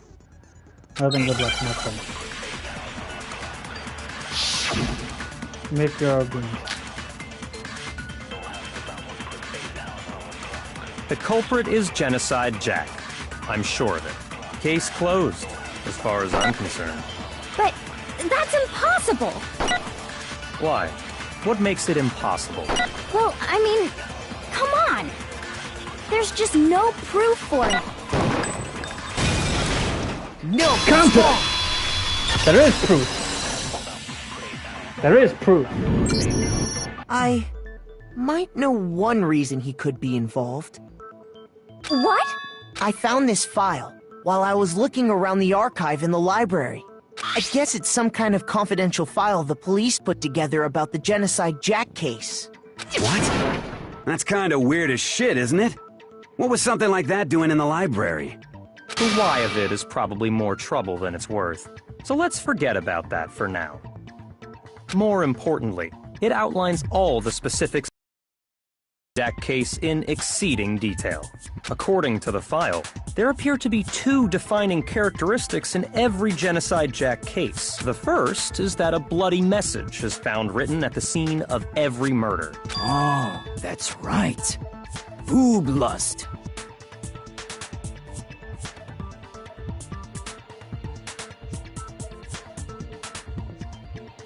No.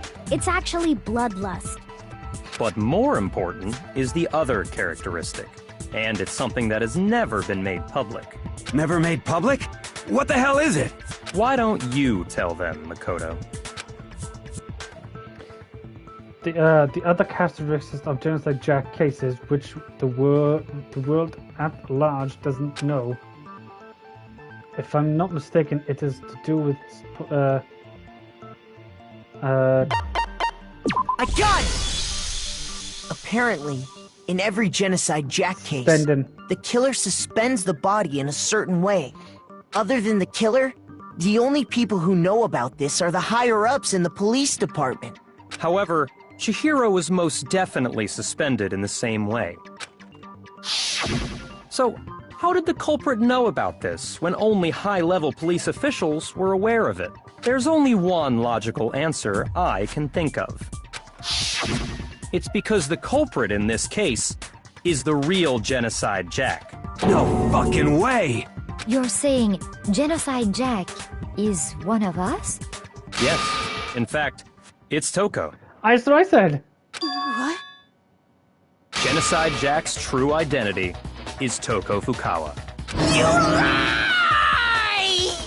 What? Hey, okay, wait, hold on a sec. Toko has, like, bloodophobia or whatever, remember? What kind of serial killer is afraid of blood? But she is Toko Genocide Jack? She has a the answer is disorder. yes and no. Another riddle? Man, why is this gotta be so complicated? It's a riddle, sure, but I feel like I understand it. What it means for Genocide Jack to be Toko, but also not to be Toko. The answer is that she's just not one person, but multiple people, right? Okay. Human. Oh god, evil. I don't know how to spell it. No.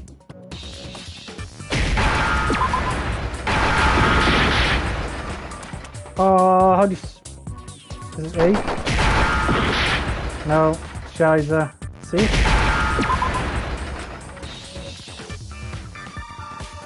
I?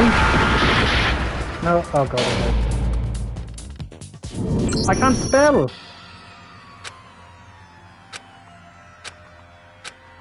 Okay, I'm dead. We're all dead.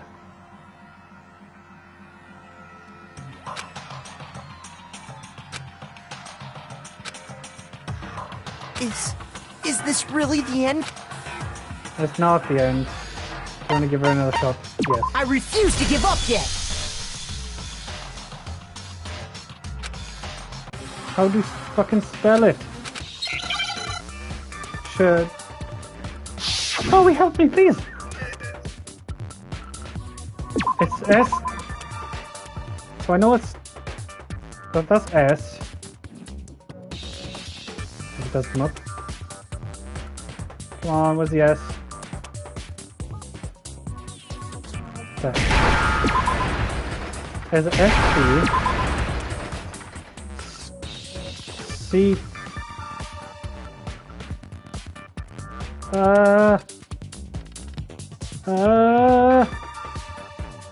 It's not I. B? No, it can't be B. Oh, I can't spell.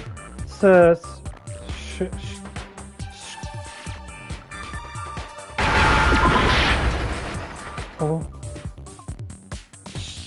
Schizo. Schizophrenic! Of course! Thank you, Ian. Now I understand! Schizo. Why doesn't it... Is it because Genocide Jack has a split personality? Huh? I think I read that somewhere in the file, too. They thought that the suspect might have... what did they call it? Dissociative identity disorder. Oh, okay. But still, to go and say that about Miss Fukawa is... perfectly acceptable. Toko's strange behavior after seeing the body is proof enough that she has a split personality. The one thing that showed Toko could have split personality has to do with her behavior. She arrived late. She fainted. Oh wait, no. Shoot! Shoot. Her behavior changed. You're Her talking behavior about how changed. she started Why didn't I think acting of that? totally different than usual, right? She didn't faint. That's right. Think back. She fainted when she saw Chihiro's corpse, and then, when she woke up... Yeah. Looks like a fucking genocide jack to me. I'm fine, I'm fine. Who's a... Who is that? A dead body? Hey, are you a dead? Yeah. She must be, yeah, we know this. She was acting funny, that's for sure. That melancholy tone of hers completely disappeared. Don't go assigning adjectives to my tone without permission. Not to mention, once she regained consciousness and saw Chihiro's body again, she was utterly calm. In other words, within her is one personality that can handle blood, and one that obviously can. So when Toko trapped herself in her room, it's because she was scared of Genocide Jack?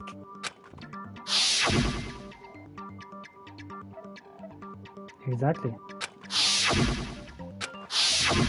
The reason she locked herself in her room wasn't to keep other people from getting in.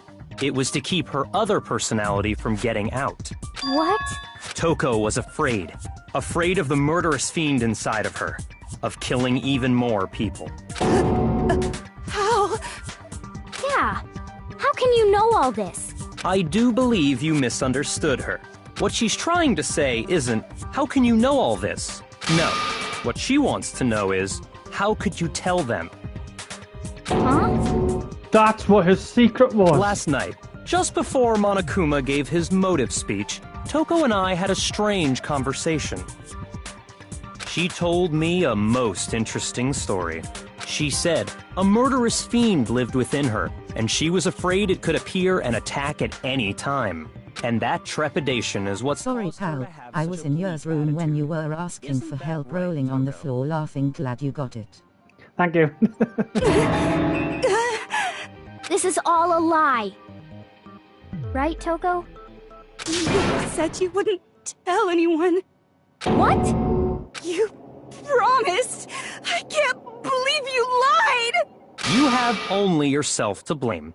You came to me with your tragic little story. I didn't ask you to. This is the real world, not some romantic fantasy fairy tale. Besides, you broke your promise first. You said that as long as you were here, no matter what, you wouldn't let Genocide Jack kill anyone. But in spite of that promise...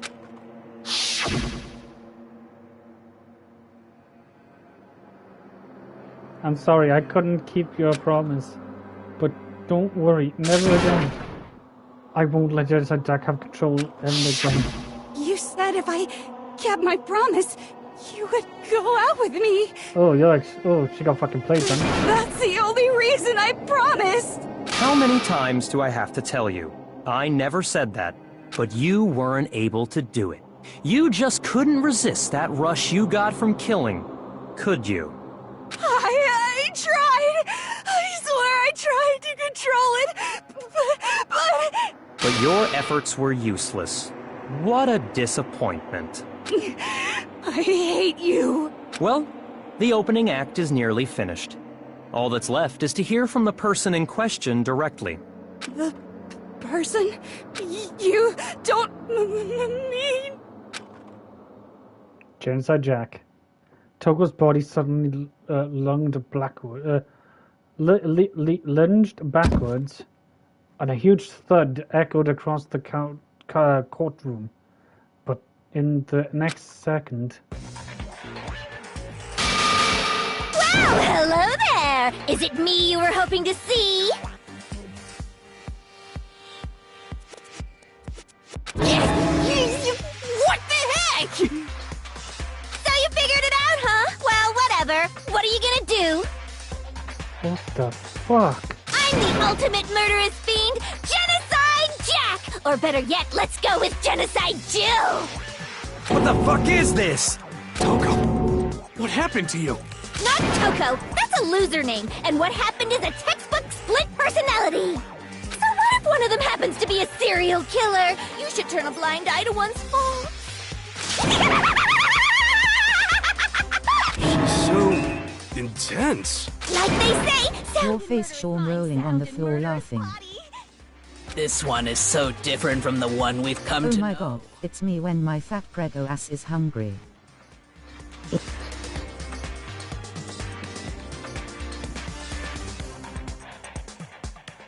yes, well, the world is composed of a front and a back, you know. Just like how every inning has a top and a bottom, or how in the depths of every I true love Jill face with tears of joy, face with tears of joy. I bet you fucking do. behind every dark and gloomy Jesus. Rolling on the floor laughing. shines as bright as the sun!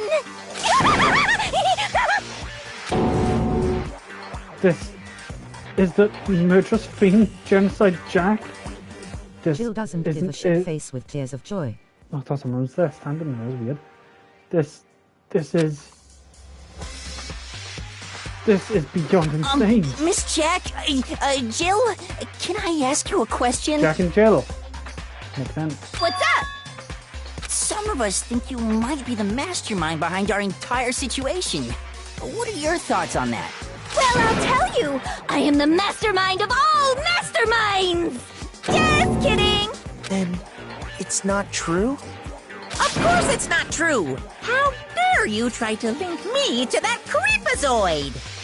And another thing, the police and government and society in the outside world are totally powerless! I mean, they just let this idiotic, bloodthirsty maniac go buck wild all over town! Sure, I'm a bloodthirsty maniac, but life is pain, right? To live is to hurt other people. It's a necessary evil if you want to survive. The act of living itself causes pain for everyone. Just kidding again! Did he fucking say like he said, just kidding, I'm psychic. This should be enough to convince you. This murderous fiend is responsible for Chihiro's death. There's clearly a motive, so there should be no doubt. A motive? Remember what Monokuma told us? If someone didn't murder and graduate within 24 hours, an embarrassing memory or secret would WTF. be revealed. Well, let's assume that Toko's secret was about Genocide Jack. If a secret like that came to light, Toko's life would have undoubtedly been forever ruined. So she had a very clear motive to never have that side of herself exposed. Interesting. Very, very, very interesting. But sorry, as much as I hate to admit it, I'm not the culprit. Huh?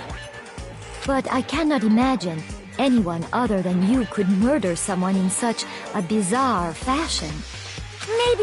Maybe so, but nevertheless, it's the truth. Do you really expect any of us to believe you?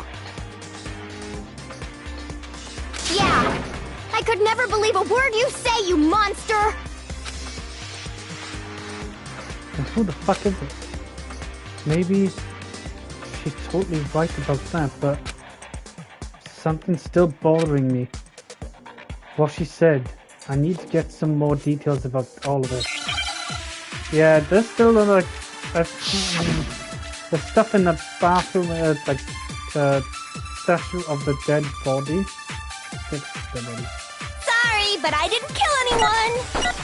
You say that, but do you really expect any of us to believe it? Perhaps if you had an alibi, that would change things. Oh, an alibi, huh? Now we're talking! When you compare your past murders to this incident, the modus operandi matches completely. No, it doesn't. What's wrong? I'm suspicious of Byakuga now. Are the methods of murder really exactly the same? I'm not so sure about that. No, because it wasn't actually brought. It was actually just it was the lamp. It was the I lamp. think there's a slight difference between the Genocide Jack cases and this one. And it was stabs on the side and the head and stuff. How's it any different? Uh-oh, you don't know? Well then, human garbage, let me tell you! I murder with passion and conviction. Yeah, with scissors. I consider myself a professional, and I have a very particular way of doing things. Imagine you go to a fancy Italian restaurant. They're very picky about the noodles, the sauce, everything. But what happened to Chihiro? It'd be like if that same Italian restaurant started using ragu or Chef Boyardee. This is no creation of mine. Let me rephrase that, in a way that maybe makes more sense. There are two clear differences between the Genocide Jack cases and this one. There's one clear difference between the murderer. The photos from the other Genocide Jack cases looked at the naked of the stomach.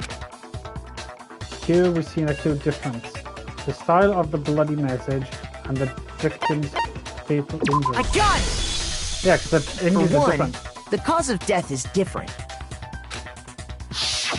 In the Genocide Jack murders, all the victims were killed the same way. According to the case file, they were all apparently killed with a pair of scissors. But Chihiro died from a blow to the head, right? Ah, yes. That is remarkably different from the other murders. Wouldn't it be strange for someone who kills the same way without fail to suddenly change their method? And there's more. That's what One more conflicting detail. That's right! In my recipe of murder, if the bloody message is the tortellini, then the arrangement of the body would be the pesto sauce! Could you please stop comparing killing people to cooking? So, are you saying the other difference has to do with how the body was arranged? That's right. The second difference is related to how she was suspended. In the photos of the Genocide Jack cases, all the other victims were stabbed through their hands. Here you'll see the clear difference. When she was suspended, how the body was posed, what was used to suspend her.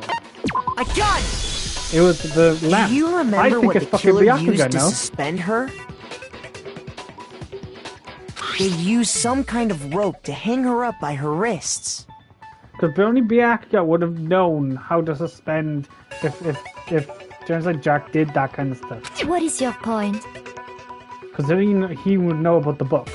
Well, in all the previous Genocide Jack cases, something else was used to suspend them. Specifically, scissors. Pairs of razor-sharp scissors. And guess what? I used my own specially designed scissors for the murders and the arrangement. Like I said, I'm a professional, so naturally I'm very picky about the tools I use. And you know what else? Big Mac said there's two differences, but he's wrong. Big Mac? Are you referring to me? Listen up, Big Mac. There's actually one more difference. Huh? My word, you really didn't notice? Take a look at who the victims were in each Genocide Jack case. There's a pattern there, just waiting to be discovered. A pattern? Figure that out, and it'll be plain as death why I couldn't have possibly killed that little lolly girl. Let me see. There was a pattern surrounding the Genocide Jack victims, and Chihiro didn't fit it. They were men! If you look at the names of the victims, what do you notice? I think I figured it out. I know why it couldn't be because she was a girl. I got it! The two of them were men. Is it because Chihiro was a girl? Bingo! Bullseye! Right on the money! What are you talking about? In all the Genocide Jack cases, all the victims had something in common. They were all men.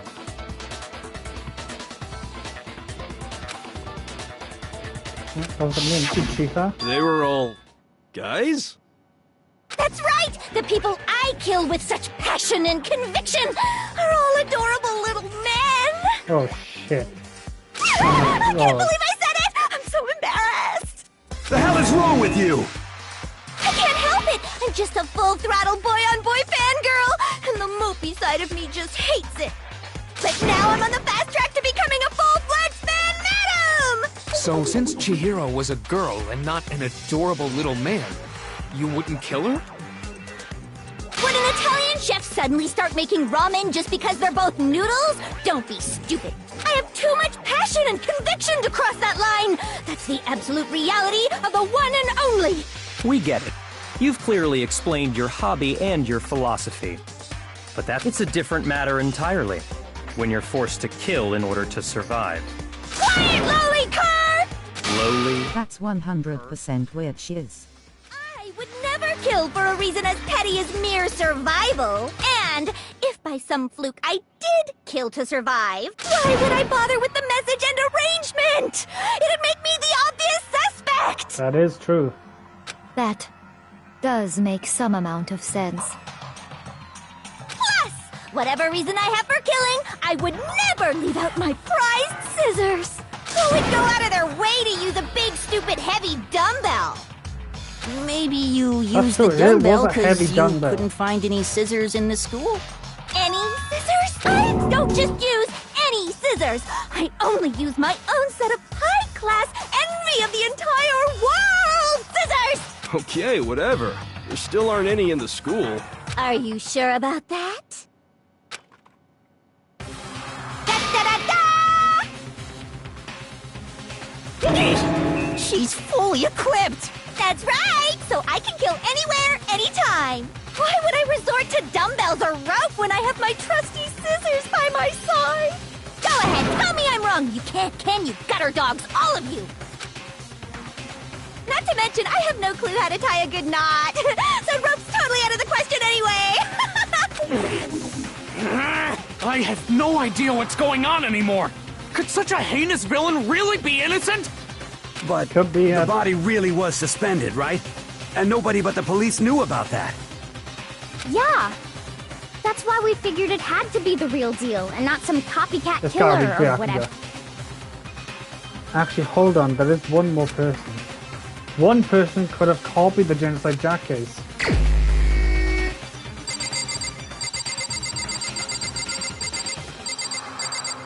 You. Here's my answer. Byakuya, it's possible you could have found out, isn't it? You'd have no problem gaining access to classified government documents or internal police records. Plus, And if you think about it, you if already she would looked have through the told Genocide him, Jack file he would before have this all played on happened, that, hadn't you? then found a book about Genocide Jack and all the what he did and how he killed his victims, and then go out of his way to kill Churio in the way Genocide Jack would, and then blame it on Toko. Are you saying Mr. Togami did it? Then the reason he pushed the theory of Genocide Jack being the killer so hard was because he wanted to pin the crime on her. That's what I said. So, he rearranged the scene to disguise it and make it look like I put my stamp on it. The adorable glasses man was behind it all. Oh, I'm on fire! Well, Byakuya, what's your response? I see. So now the suspicion falls on me. Then I must ask, when would you say I began acting suspicious? Surely you must have an answer. Looking back and thinking about it now, the way you were acting right before we discovered the body was a little strange. And the locker rooms, they're suspicious. Very suspicious indeed, wouldn't you agree? That's suspicious. It seems nobody searched the locker rooms. Let's start with the girls' locker room. You wanted to go to the girls' locker room right away, right? But since you're a guy... I should have naturally thought of the boys' locker room first. Is that what you want to say? The victim was Chihiro, a girl. Hence why I said we should check the girls' locker room. Nothing strange about that, I'd say. On the contrary, there's something very strange. Okay then, what's so strange about it? Go ahead, share with the rest of the class. What was it there? I need to make it clear to everyone. The new element has been added to your... Okay, a new element. Here we go. The next we're going to add something called a truth flashback. If you aimed at a weak point and hold down the triangle button, then you will memorize the weak spot.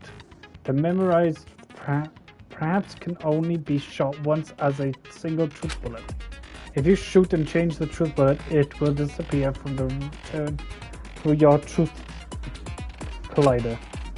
However, you can use the flashback feature as many times as you want. If you don't seem to have the answer to a lie or a contradiction in your loaded truth bullet, it might as well to be memorized different weak spots. Okay. Then your best flashback will be just have to your knees width, won't you? In this case, throw it through. I will say that if you don't use a flashback, you won't be refusing anything. Well then, good luck and have fun. Fuck's sake. Make your judgment. Okay. A code is file 2. So, you said Byakuya was acting kind of weird before we found the body. But he was acting weird... how? If you're presented with the opportunity to check out the girls' locker room, you absolutely take it! That's a natural reaction for any guy! The victim was Chihiro, who was a girl. So of course I would suggest we check the girls' locker room first. There was no time for pointless distractions. What's so strange about that? I wish you'd taken me with you. What did I miss? Here in Byakuya commented about Chihiro being a girl. I realized there's a clear connection there. So, you said Byakuya was acting, but he was acting... If you're presented with the opportunity to check... That's a natural reaction for... The victim was Chihiro, who was a girl. What? What's he thinking of something? Shoot! What? So, you said Byakuya was acting kind of weird before we found the body. But he was acting weird... how?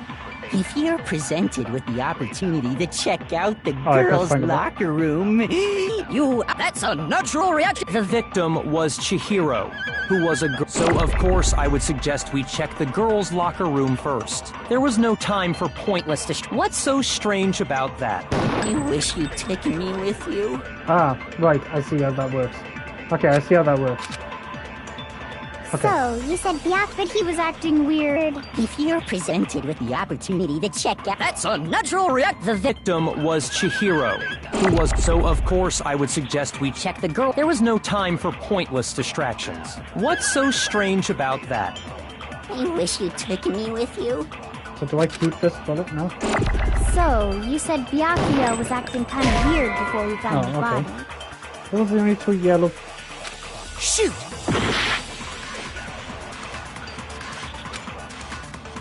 So, you said Byakuya was acting kind of weird before we found the body. But he was acting weird... how? If you're presented with the opportunity to check out the girls' locker room... That's a natural reaction for any guy! The victim was Chihiro, who was a girl. So of course I would suggest we check the girls' locker room first. There was no time for pointless distractions. What's so strange about that? I wish you'd taken me with you. So, is it the first one then? So, you said Byakuya was acting kind of weird before we found the body. But he was acting weird... before we found the body. how? If you're presented with the opportunity to... That's a natural... The victim was Chihiro. Ah, right. No, that's wrong!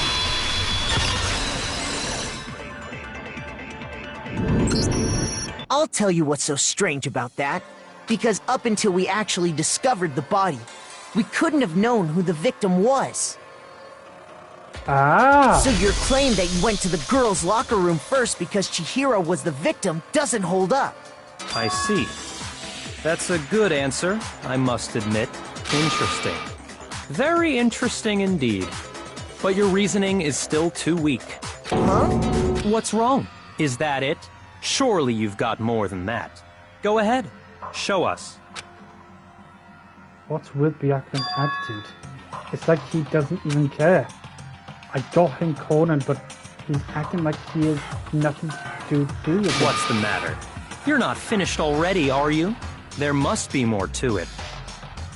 There is. I think. Well, yeah, there's the carpet stain, there's the poster. There is more to it. Think about it. We just talked about the differences between this case and past Genocide Jack incidents. The proof you're looking for is hidden in there. Oh? Proof that I'm the culprit, you mean? The differences between the cases of the Genocide Jack murder. The evidence that proves Byakuya is responsible is hidden in there. What could it be?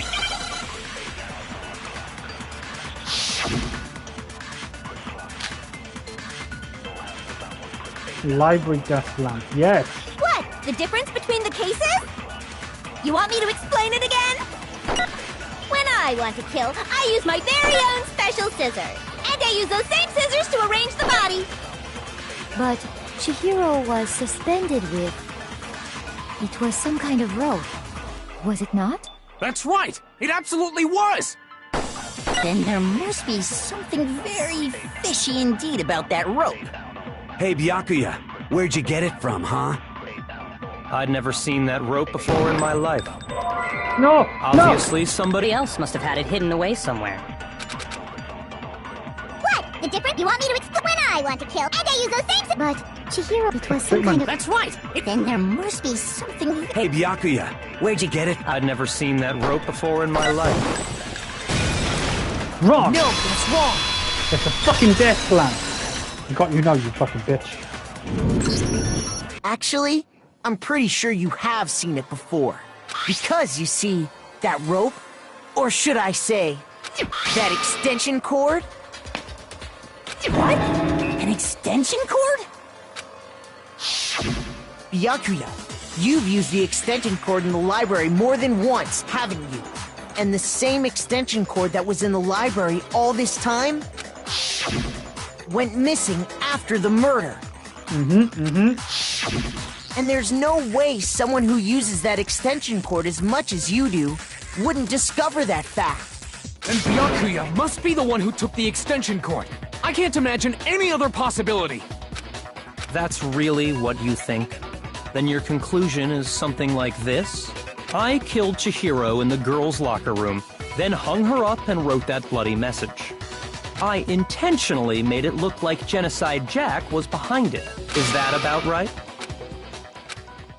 He's doing it again. He's totally calm. Totally uncornered. As if he's not even involved. Wait. Not even involved? What's wrong? I asked you if you think that's what happened. Hell yes, that's what happened. So that's it, right? Byakuya's the killer. I don't disagree with not disagreeing. He kept calling this a game, right? So he'd be totally willing to do something like this to win. Sorry, but could we hold on just a second? I think we need to talk about this a little more. Huh? Do we really need to? We've already decided who did it. I know. There's something that's still bothering me. Is that right? And what, pray tell, is still bothering you? I killed her in the girls' locker room, then disguised my crime. Specifically, I dressed it up to make it look like it was the work of a homicidal psychopath. What about all that bothers you? Wait, what was that just now? Something not right? Chihiro's body was definitely found in the girls' locker room. But does that mean I can really just accept that Byakuya said as the truth? No, I don't think so. There's definitely something crime scene extended code. Presence. No, it's the crime scene. I got it! You say you killed Chihiro in the girls' locker room, right? But are you sure about that? Isn't it possible that the murder took place somewhere else? How disappointing. Ah! Could... No, because there'd been blood on the floor. What kind of question is that? Even in the world of disappointments, this is a true letdown. She was found dead in the girls' locker room. There is absolutely no question about that. How could the scene of the crime have been anywhere else? Well, I think it's could've been entirely killed in the possible boys' that she was room. killed somewhere else. And then put carried into there the later. girls' room. And could have used Leon's keycard, or used her keycard to get into the girls' room and put her body in there, and then the blood is dripping because she's dead now. Along with the rest of the murder scene. The rest of the murder scene? Ah, you're sweating. I can tell.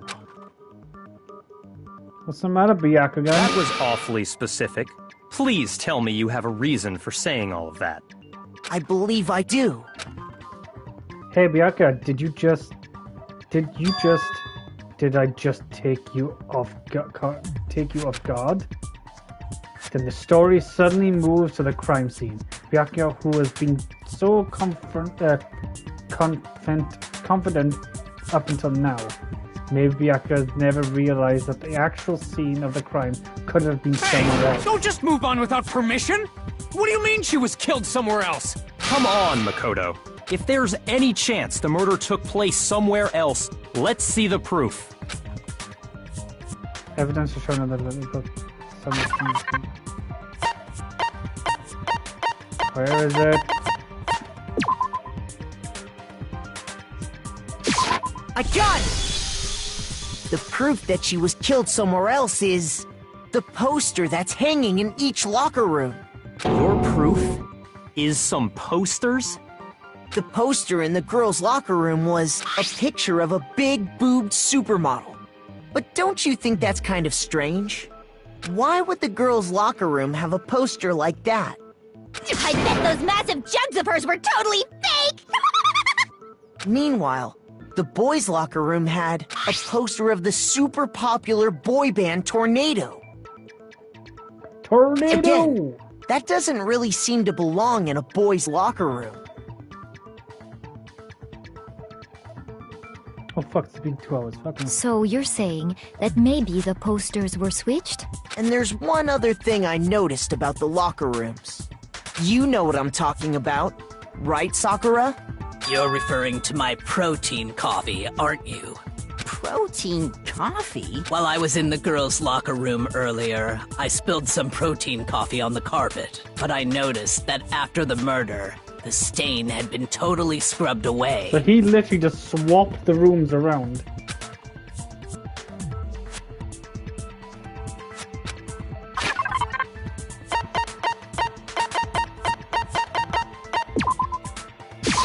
I got it! The stain on the girls' locker room carpet wasn't scrubbed away. In fact, I found it on the boys' locker room carpet. That's definitely the stain from my protein coffee. Then, does that mean that the carpets were switched too? But why would anyone do that? To move the murder scene from one locker room to the other. Because she was killed in the boys' room. Don't you think? And she took Leon's card. And that's how he killed her. She took Leon's card, got it into the boys' room because she is not comfortable with girls. In other words, in order to completely swap the scene of the crime, the blood-stained poster and carpet were moved along with the dead body. By doing this, the killer was able to change the entire room where the murder took place. I can certainly follow your reasoning, but why would the culprit bother doing that? Huh? Why would they go through all that trouble of switching the scene of the crime? Actually, an even bigger question. If the murder did take place in the boys' locker room, then how did Chihiro get in the boys' locker room in the first place? To get into the locker rooms, you have to swipe your e-handbook I'm already miles and miles away from you. device. I know exactly what. But Chihiro's handbook should have only allowed her access to the girls' locker room. She had no way to get into the boys' locker room to begin. No, she did have a way, and I can tell you what it was. I highly doubt that. Shut up! I'm telling you, I know how she could have done it. Is he right? Could Chihiro really have gotten into the boys' locker room somehow? It was Leon's card. Leon's e-book was missing. Is it really possible? Could Chihiro really have gotten into the boys' locker room somehow? Ah! I've got it! She must have hacked her e-handbook! Ah, bollocks. Shoot! Shoot! There you go, people like that. Oh, shit. Is it really possible? Could Chihiro really have gotten in? Ah! I've got it! She must have hacked her e-handbook! She was the ultimate programmer, after all. I'm sure that would have been no problem for her. No, I don't think that's it. She used the thing that was in the main hall. Huh? What thing? I'm talking about Leon's handbook, of course. No, that's wrong.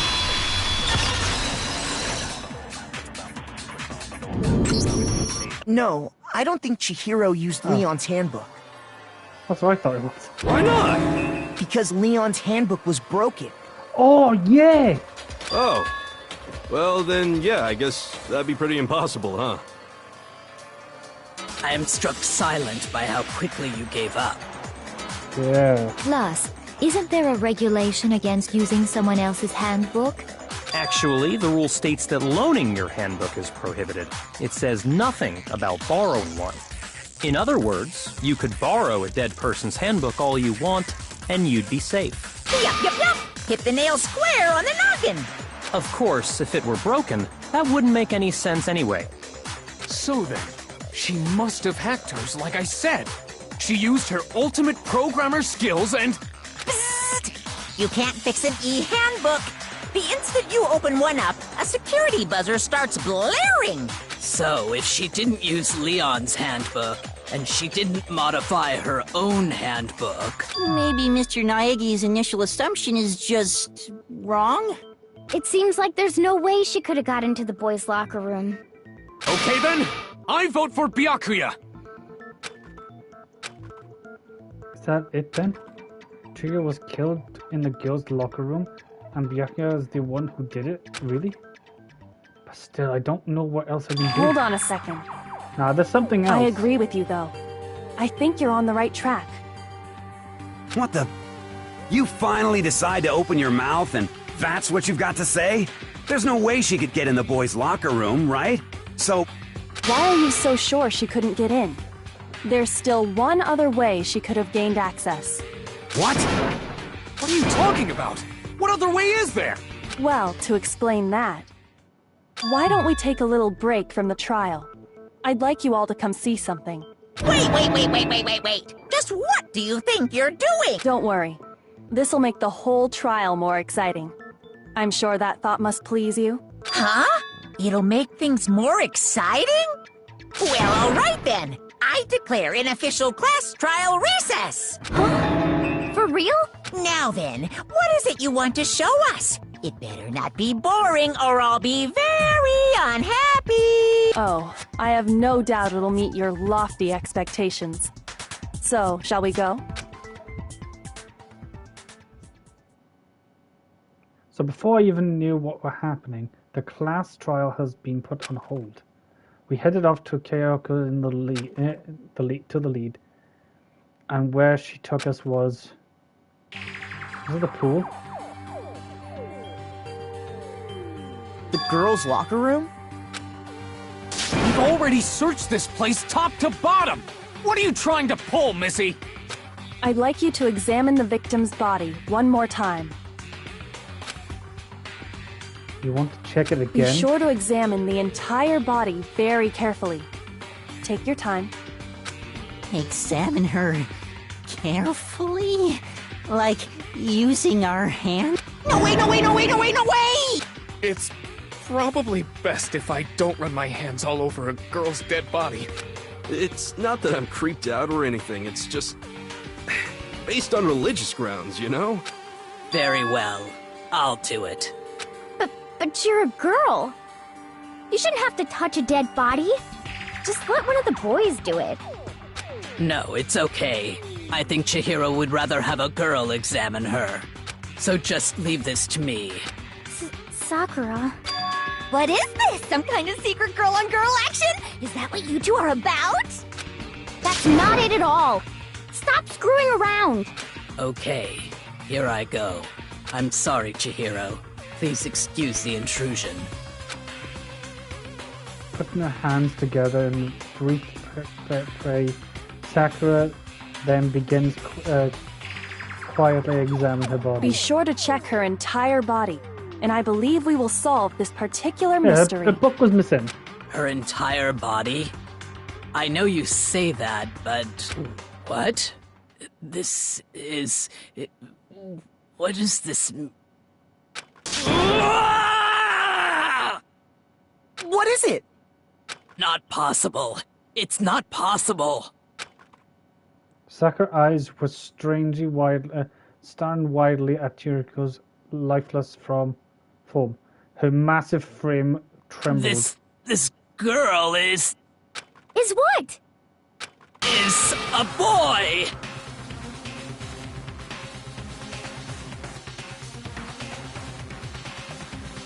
Ah, I see. So she was actually a he. That makes more sense. Thank you for confirming this fact. What? You're joking, right? And the person that killed her knew she was a boy, but then put it into the... I wouldn't joke about this. Then it's really true? Chihiro was a guy? Wait. Oh, what? You guys didn't know? Heck, I knew that right off the bat. WTF flushed face. Chihiro Fujisaki was totally a This thing, huh? He was a cross-dresser? Oh, I'm really on fire! I wish I had killed him! So that's what Kyoko wanted to show everyone, huh? Interesting. Yes, that certainly does make... Now let's ride this wave of excitement back to the courtroom and get back to the trial. And Kian Kian likes to... I do apologize for keeping you waiting. We've all just learned of the shocking revelation that Chihiro was actually a boy. Let's pick up from there. Yes, well, I don't know his reason for hiding it, but the fact is, Chihiro was not a girl, but a boy. To take that Chihiro was actually a guy. Thoughts have never even crossed my mind. And because the victim was male, he would have had no problem gaining access to the boys' locker room. That makes sense. Assuming his handbook did, in fact, list his gender as male, then yes, that would be true. The blue tracksuit. Of course his handbook said he was a boy. He dressed like a girl, but he was a boy through and through. So then, there should be no issue with Makoto's initial assertion. The victim was killed in the boys' locker room, and was then later moved to the girls' locker room. And the killer could have easily used Sayaka or Junko's handbook to get into the girls' locker room. So it was a good... No, it was a boy. It was a boy. So Chihiro really was killed in the boys' locker room? I still don't understand the motive for moving the body, but yes, that does seem plausible. Nah. Well, I must admit, I did find it rather odd. I knew he felt a little off. There was a certain incongruity to his female body. This is the most titillating situation! It's gotta... I bet you it's the... So now everything has been connected. All the mysteries have finally become clear. Okay, well, connected or clear or whatever. We still think you're the killer, remember? Very interesting. This has become very interesting indeed. Ah, he's off in his own little world. What about you, Makoto? After everything we've learned, do you still think Byakuya's the killer? Well, without a doubt, Byakuya is the one that made Chihiro's death look like Genocide Jack did it. It's true. But I think he might not actually be the killer after all. Well, it has to be a guy, right? So the only two... I don't think it's the fat guy. The fat guy would never do something like that. Who else would have known about Genocide Jack? What? But aren't you the one who accused him in the first place? I don't think it's Ifami. He just seems to be too easygoing about all this. Like he's enjoying us solving the mystery. The way he's acting, It makes it seem like it doesn't have anything to do with him. And you think that might be because it doesn't have anything to do with him? Plus, the evidence he left behind was a little too... how can I put it? Overt. He consciously chose to use the extension cord, knowing it could connect him to the murder. At least, that's how I see it. And Byakuya, when you found out the murder took place in the boys' locker room, it seemed to rattle you. And then again, when you found out Chihiro was actually a guy, if you really were the killer, that stuff wouldn't have had any effect on you. So that's your thinking, huh? Well, it bothers me that you don't have more concrete reasons, but it's fine. I guess I'll mark it as correct for the time being. Mark it as correct? He's right. I am not the culprit.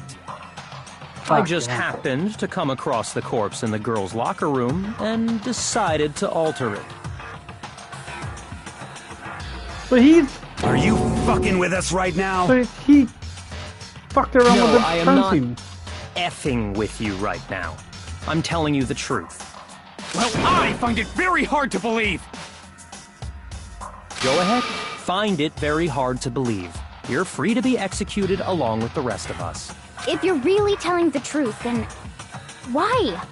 Why do you do that to his body? My reasons hardly matter right now. Uncovering the culprit is much more important, wouldn't you say? Now then, if it wasn't me, who was it? Well, I don't think I can say for sure without talking about it a little more. We're seriously gonna keep going? We're all good, aren't we? I thought it was clear Byakuya did it. He's No, talking a I'm bit with too much. Makoto. If there's any doubt whatsoever, we need He's to trying to explore stop every the possibility. trial. Because if we're wrong, we all die here. That's true. Very well then. I'm with you too. Damn straight. Count. Do you not have a mind of your own? Of course I do. What am I, an ant or something? Anyway, let's discuss this all as a group one more time. We still have time to make our decision. That's very true. Our lives are all on the line. Excellent.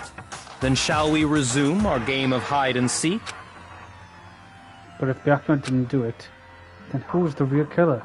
Who murdered Chihiro? There's no thing. There's one thing I can be sure that we know about the killer. The killer was able to gain access to the real murder scene, which means it must be a guy. I got it! Oh, fuck, I got a feeling it's one of the fucking, it's the guy with the red eyes and I can't remember his fucking name. Dondo and fucking... Since the crime scene was in the boys' locker room, would it mean the boys' handbook get in? Since Leon's handbook is apparently broken, the killer would have to use their own. In other words, it had to be a guy. But that still is not enough. I need to find some more clues. It's one of those two. I bet the two of them killed him together. Oh wait, no, the blue Isn't jump. there a single clue that might lead us to who did it? Well, clues are one thing, but did nobody get a look at the killer? I'm sure if someone saw the killer, they would have said something by now. Perhaps someone saw the victim at some point. Even that might be enough for now. Yeah. All we need right now is any kind of new info. It's over. It's all over. You want to know who saw the killer? And only the No, Celestial saw her. Celestial saw her before she went to the I believe someone else did see the victim before he was murdered. What do you think, Celeste? Now that you mention it, yes, I did see him. Really? Oh, but I suppose only Makoto knows about this. The rest of you had no idea, did you? That is why you're all making such ugly noises. Whatever! Just hurry up and tell us! It was last night, right before nighttime. I saw The story and the twists in this game are the best. They are. With Leon, I was like, it kind of makes sense. He's got his name on his wall and stuff like that. But this kind of like, oh, it's Toko. Wait, now you're saying this.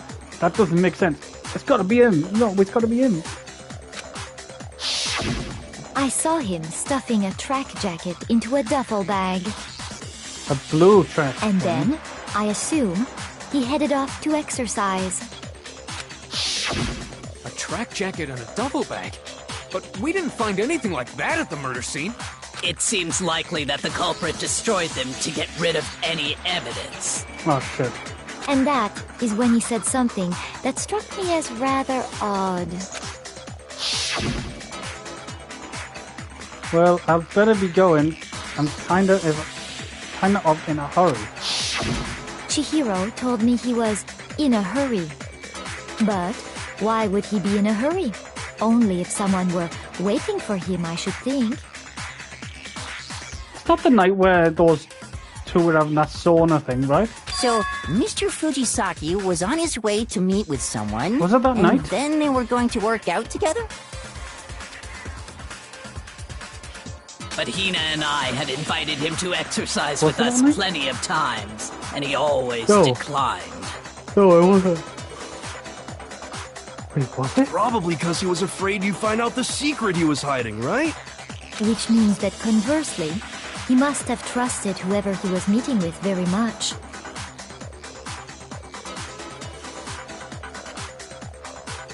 No, Mando.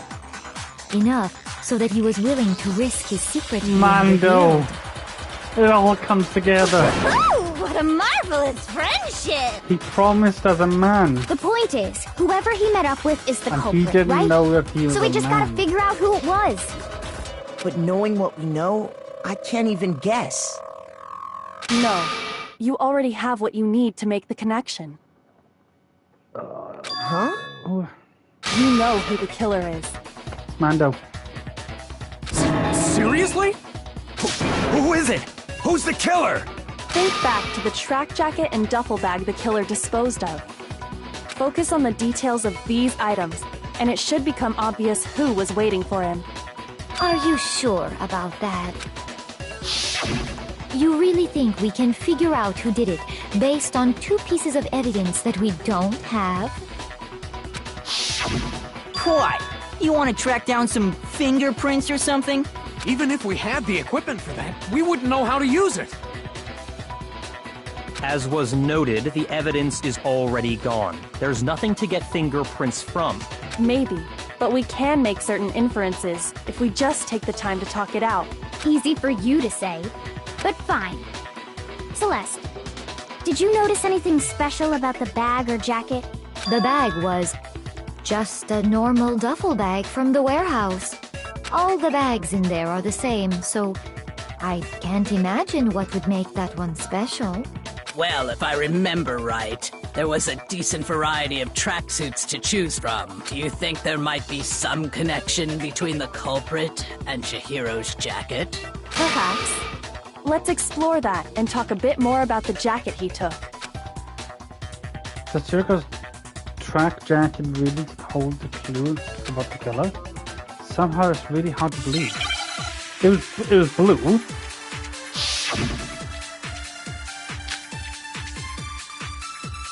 First of all, we know where Chihiro was headed. He was on his way to go exercise. So next we have to ask, why did he choose the specific tracksuit that he did? What do you mean, the specific tracksuit? I got it! He picked that tracksuit because it matched the one the culprit was wearing! So, what you're saying is, the killer was wearing the same blue tracksuit as him? My tracksuit is black. I don't even have a Wait. track exercise. I have a white tracksuit personally. I got it from the warehouse if you like. Did any of that really help us get any closer to... No way. Not a chance. How did he know it was blue? He First didn't of all, know it was we blue. know I he didn't was on say it his was way blue. to go. So next week, why did he choose? What do you mean, I got it! It matched the one the... So, what the killer was wearing the same blue tracksuit as him? He didn't. I didn't tell him I was blue.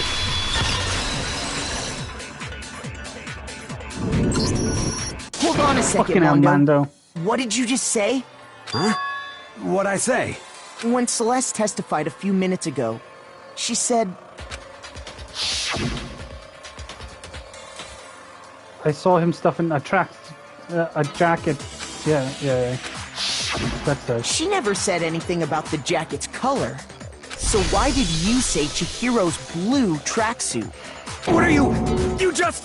Hey, Celeste. What color was Chihiro's tracksuit?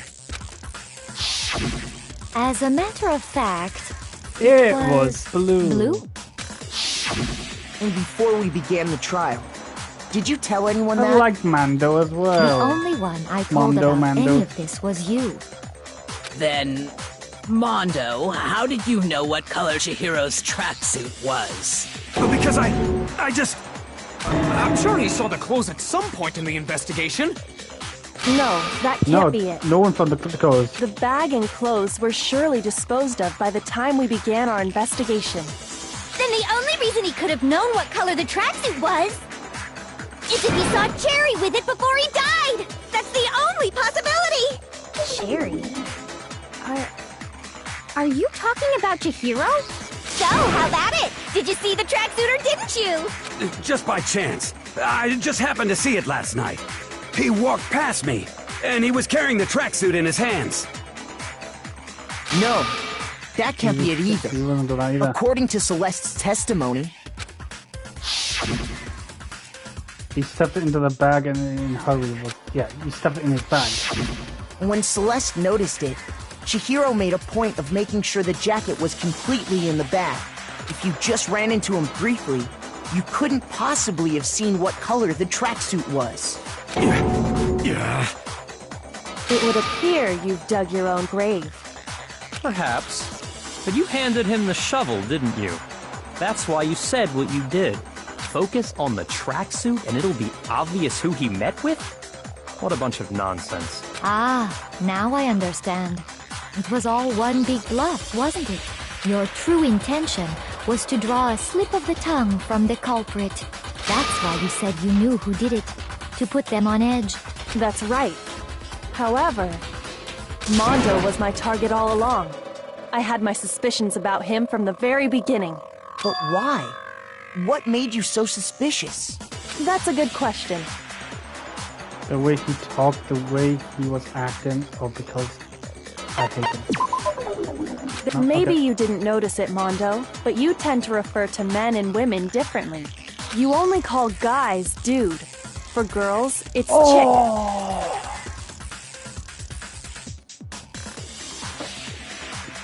And after he was killed, you happened to refer to him as dude. The dude! Once I picked up on that, it occurred to me that Mondo knew something we didn't. You noticed such a tiny detail? She's good. Are you a witch? She's a witch! Good. You're positively frightful! No, I'm not the frightful one. Not nearly as frightful as someone capable of murdering a friend. Mondo, was it really you? Did you really kill Chihiro? I didn't kill anyone! You've been all over me, judging everything I say, putting words in my mouth. What gives you the right to treat me like a goddamn criminal? Yeah! He would never do something like that! This is a false accusation! It's true. My reasoning on that is pretty shaky. That was fast. Well, this does present us with a problem. It seems we are all out of leads. My time has nearly come. That's what my little ghost friend is telling me. Oh yeah, that reminds me. Hifumi, weren't you telling me you'd found some evidence? Really? What kind of evidence? Actually, now that I'm thinking about it here calmly, it might not be all that relevant. Jeez, does your confidence just get up and walk away? It's fine, man. Just tell us. If you really insist, then, here it is. What do you have there? It happens to be an e-handbook.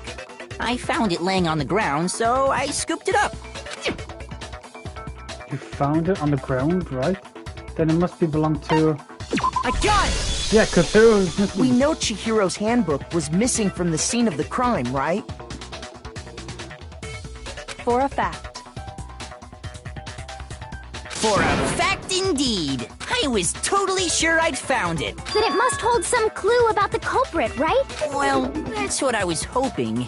But it's busted. It won't even turn on. I imagine the culprit broke it to get rid of any evidence after the murder. Wait. That's odd. I didn't think the handbooks were quite so But there's fragile. a weak point in it. You're right. They're not. They're totally waterproof and shock resistant. It would take an awful lot to break one. And yet, this one does appear to Like be a broken, 10-ton as is Leon's, dumbbell. sitting useless in the main hall. For all your confidence, that is a remarkably high failure rate. Do you think there might be some kind of mystery in there somewhere? How, precisely, did the handbooks get broken? How did the handbook get broken? There's only one possible explanation. Hacking it, hit at this weak point. I got it! You already told us before that the handbook has one weak point, didn't you? Yeah! You remember that? Sure, maybe I let that slip. But I never told anyone what the weak point actually was. But if the handbook is supposed to never break, and two of them broke in quick succession, then we can only assume that someone's figured out its weakness. You know what the weakness is, right, Monokuma? You're asking me? I think it's a necessary piece of information if you want this to be a fair trial. But if I tell you, and someone else decides to copy it, that would be very not good. Make another rule, you can't break Just it. tell us already! Why would we want to break our own handbooks? Oh well, I have a weakness for pushy demands. But you're sure you won't follow their example? Then allow me to make a special announcement. The weak point of my cutting-edge e-handbook is... when it's exposed to high temperatures for too long, it will suffer a meltdown and totally break! Fucking sauna. I flippin' knew it! You knew it? Yeah, because I found the handbook laying on the floor of the sauna. The temperature in the sauna can reach over 200 degrees. Strange how you don't get burnt, huh? It's because as your sweat evaporates, it creates a cooling layer of air around your skin. If the hot air of the sauna were somehow pushed directly onto your skin, you'd definitely get fried. That layer of air would get blown away. That's why you may feel a burning when you move around. So when you're in a sauna, make sure to keep nice and still. Interesting. I learned one new fact today. That is a mere trifling speck of knowledge. Anyway, if you found the victim's handbook in the sauna, then the killer must have been purposely trying to raise its temperature in order to break it. meaning the culprit somehow knew its weakness. But how'd they find out? Monokuma said he didn't tell anyone, right? I bet you the two of them, right, were in there doing the sauna thing, and they realized one of their books got broken. Not because they never said his book got broken. And when one of them found out, which is against Mando, indeed, he went back, did the same, and broke the book. What if they found out by accident?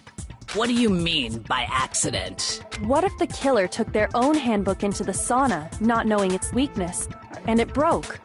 Big brain, me and you connected, I'm telling you. They'd realize it was broken, of course, and it wouldn't be hard to figure out why.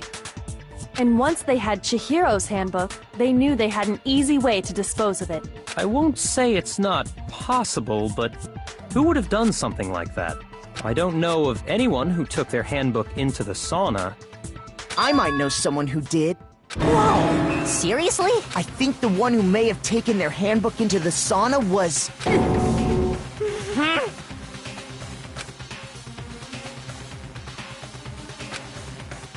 So someone's on. I had to be one of us who was called who the sauna was. Well, there was two of them. Here's my answer.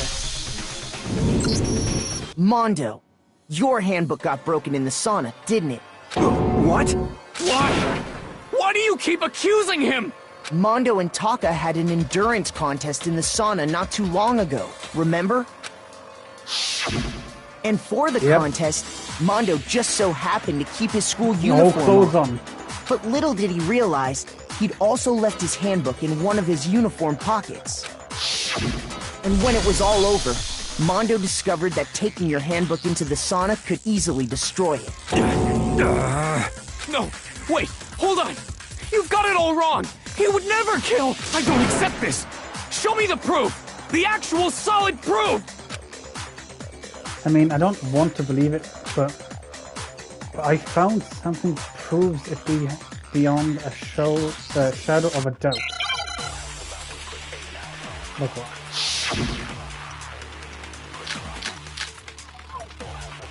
Broken handbook, Chuka's broken handbook, and...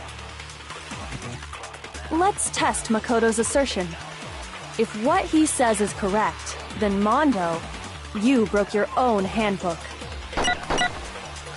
In other words, if Mondo's handbook is actually broken, then that proves that what Makoto said is right. Well, my goddamn handbook works just fine! Oh, I got deflected. See? Look! Makoto was wrong after all! Mondo wouldn't hurt a fly! Okay, I fucked up. Okay. Let's test Makoto's assertion. If what he says, you broke your own handbook. In other words, if then that proves... Well, my goddamn handbook works just fine! See? Look! Makoto was wrong after all! Right, it is our handbook. Yeah, I know. Just shoot. Yes, I know. Let's test if what he says, you broke your own handbook. In other words, if then that proves that what... Well, my goddamn handbook works just fine! What? Shoot! Let's test Makoto's assertion. If what he says is correct, then Mondo, you broke your own handbook. In other words, if Mondo's, then that proves that... Well, my goddamn handbook works just fine! See? Look! Makoto was wrong after all! What am I doing wrong? What am I doing wrong? Let's test if what he says, you broke your own In other words, if then that proves that what... Well, my goddamn handbook works just fine! See? Look! Makoto was wrong after all! Mondo wouldn't hurt a fly! Right, okay, I know. Let's test if what he says, you broke your own. In other words, if then that proves... Well, my goddamn handbook works... See? Makoto was wrong after all! Mondo wouldn't hurt a fly! Let's test if what he says, you broke your own handbook. In other words, if Mondo's then that proves... Well, my goddamn handbook works just fine! See? Look! Makoto was wrong. Mondo wouldn't hurt a fly! Oh, is it? My handbook was just wrong. Let's test if what he says is you broke your own. In other words, if then that proves that what... Well, my goddamn handbook works just fine! See? Makoto was wrong after all! Mondo wouldn't hurt a fly! Do I have to get rid of them then? Oh, what? Right, okay then. I have to get rid of those fucking things. You broke your own handbook. In other words, if Mondo then that proves... Well, my goddamn handbook works just fine! See? Makoto was wrong after all! Mondo wouldn't hurt a fly! Fucking frustrating now.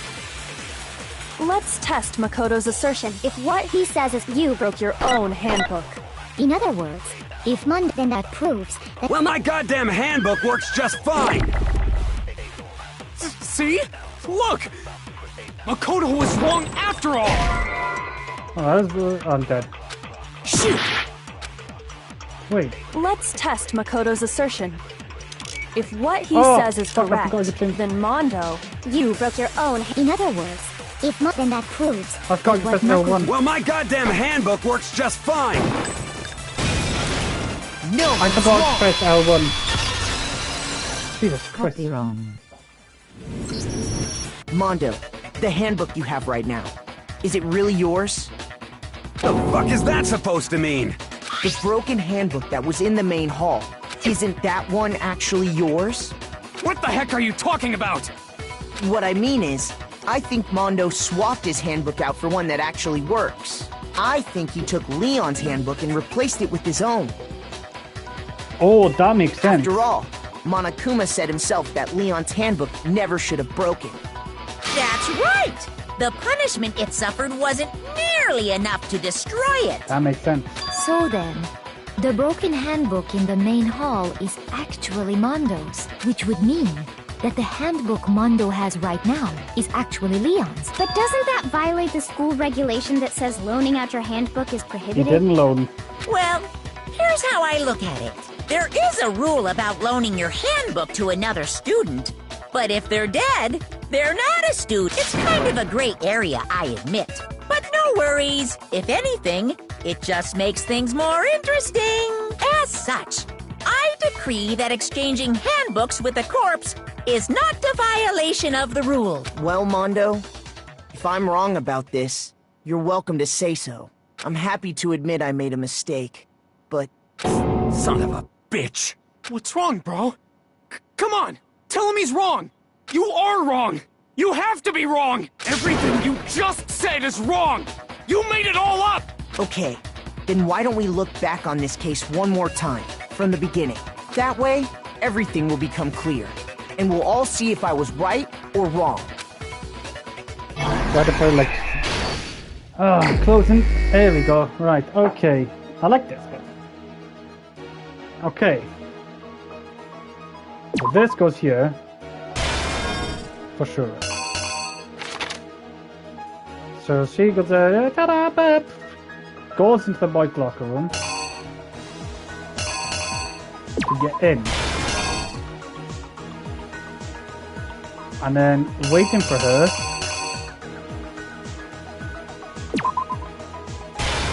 Like that, she'll get in.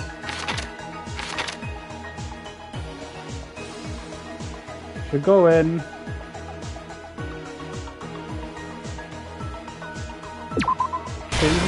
Maybe? Fuck, I missed everything. And dead.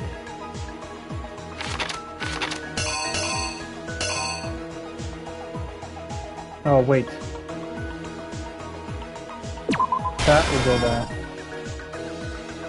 And plump. Is that the keycard drop? No.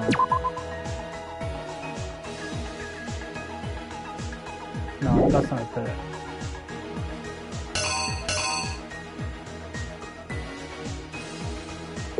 Maybe we'll close the door after her.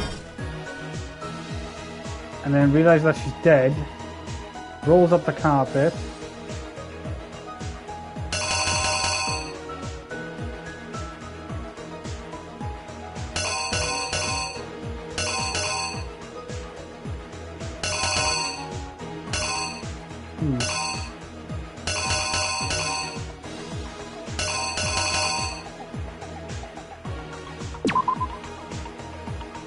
There.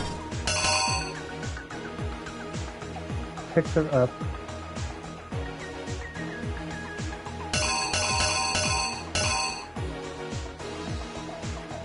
No, wait, no.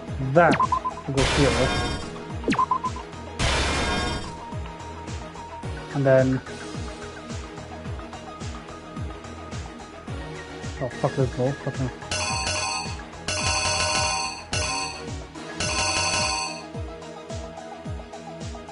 Is that the key? Oh, that is a key card.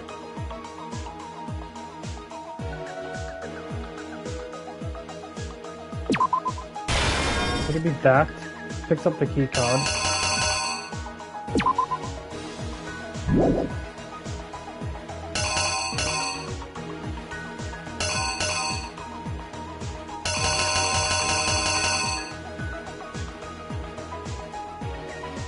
This? No, that won't go there.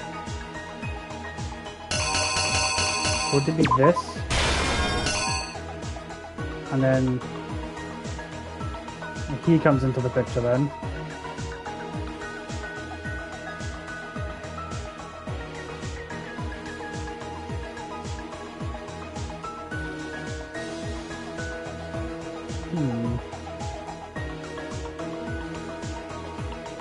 He's already in the girls. Yeah. That photo must...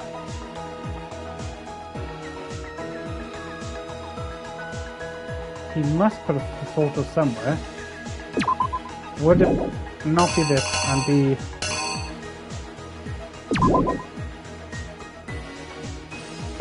this instead?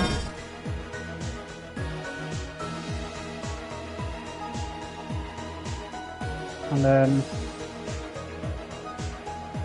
that'd be the girls' locker room. Then that.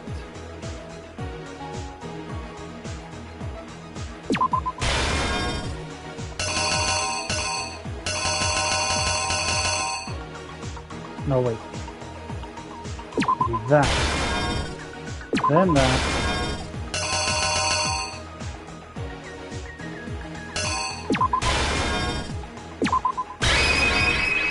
The killer is you! Was that right? First, let's take a look back to before the incident. Was that right? Last night, Celeste saw Chihiro in the warehouse, correct? At the time, she was apparently stuffing something into a duffel bag. That something was a blue tracksuit. Oh god. I think I might be wrong there. With bag in hand, Chihiro headed out, even though it was officially nighttime. She made her way to the locker room, specifically the boys' locker room. But how could the victim, who was apparently a girl, access the boys' locker room? Oh, it's right. Yes. Yes. Simple. Because she was really a he, which is why he was able to use his own e-handbook to gain entrance to the boys' locker room. Once inside, he met with someone there. And the person he met was the one who killed him.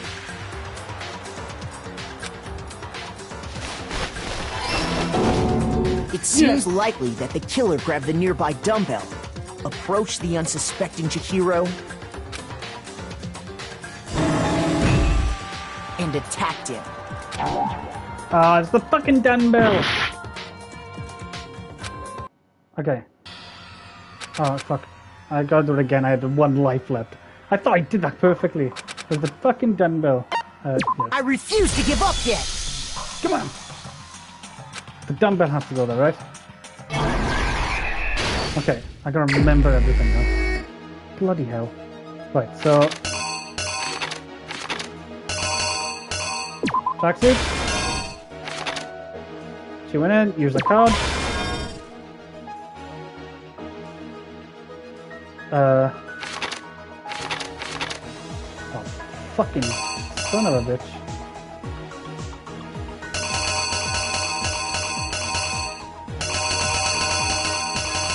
Come on. This.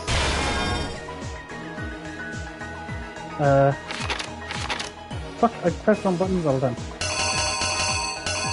Pick the nearest dumbbell. Kaboom.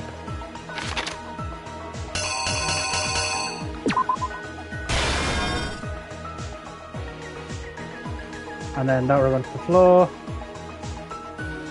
And then the cleanup happened.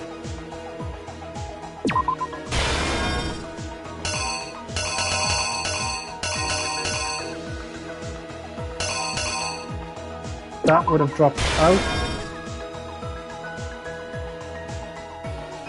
And then could have used her own key to get back in.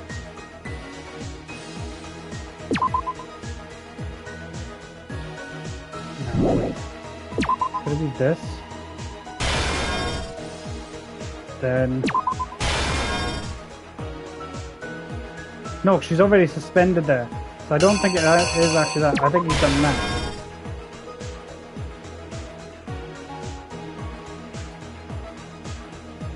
Wait.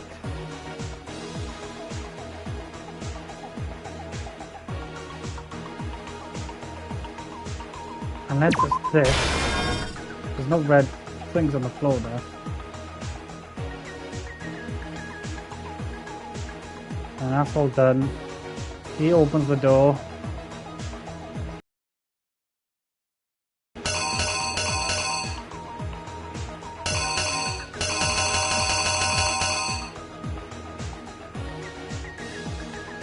There's something missing.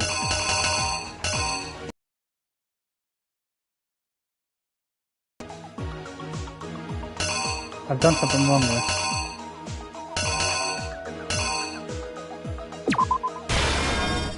And this one? No, that's not right. Download the thing. No, something's not right there. I don't think, where's this? That wouldn't show twice. So it would be like that. So that's not a keycard. And then that. Here's exactly what happened. First, yeah, we know that's it. You also get one wrong now. That. Yeah, ta-da, bye-bye. Correct, yep, correct, yep. Switch. What? Yep. Yep. It's... And it's...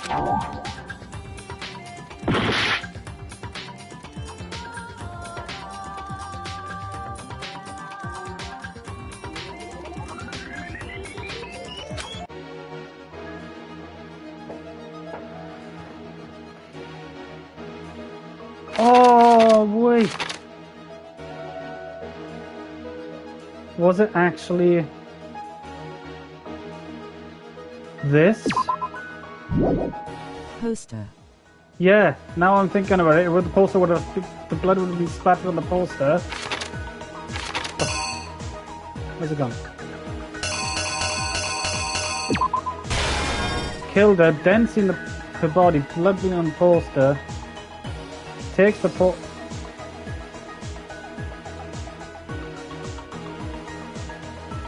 No, I think it'd be this way.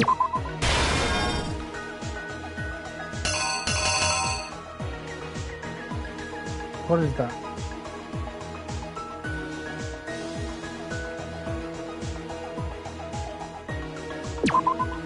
Maybe this?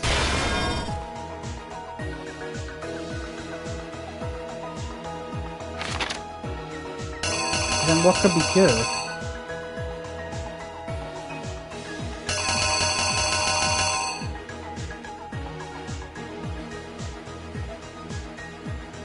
Or maybe, was it that, then that? Here's exactly what happened. And attacked him. Yep. And that's where the bloodstains on the poster and carpeting in the boys' locker room came from.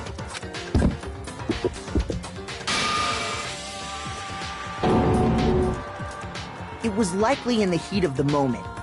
The body was arranged, but the murder itself felt unplanned. I think they're right.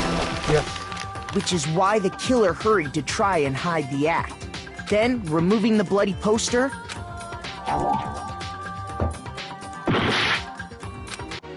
What was that then? So you removed the bloody poster.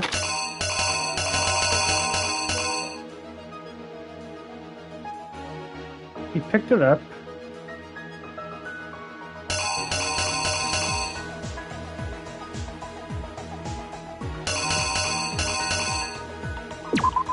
Would it be this one? The killer is... you! Which is then... I'm gonna die again now.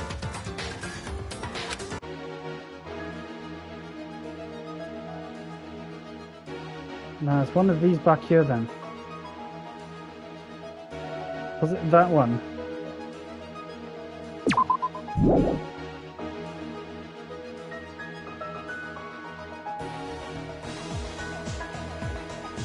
Alright, so you moved everything, but yeah, it must be the door fucking thing.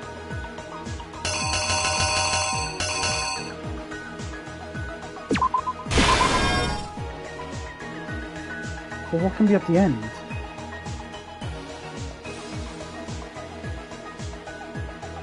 So what's here?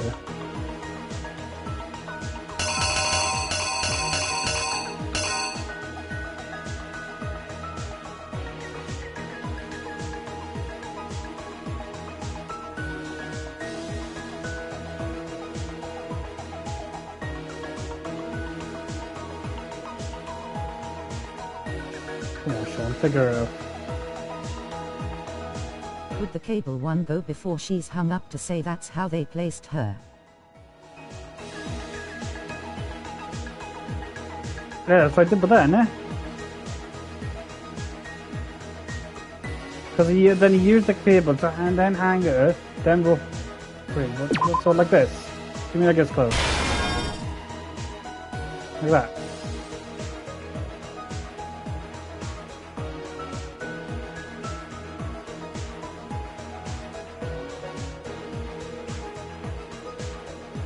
So I thought it'd be there.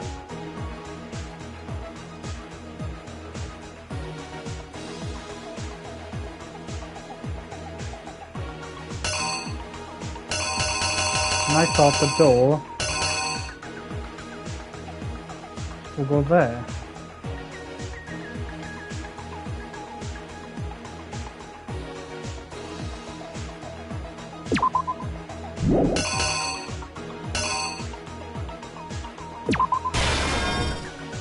No, it won't go there. He's already in the girls' room.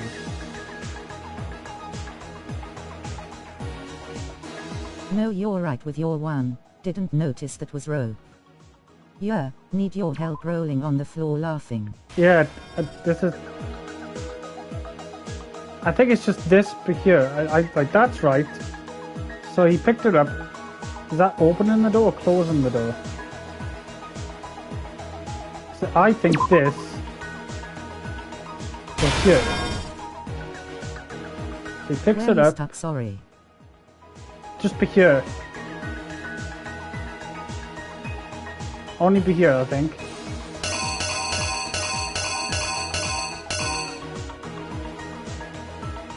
Would it be the dumbbell? Cause it's not the post. It's not the post he puts up.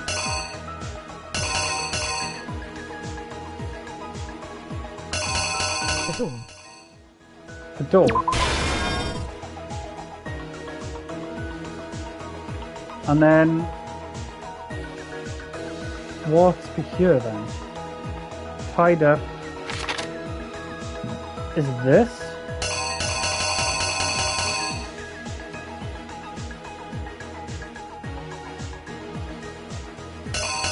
Wait, that should be the sauna because he's in the sauna there, isn't he? The killer is you! Which is dead. Thank you, right? And finally carrying the corpse into the girls' locker room. A girl's handbook was necessary to get into the locker room, of course. But this alone doesn't prove that the killer was necessarily a girl. After all, Sayaka and Junko's handbooks had been placed in the main hall.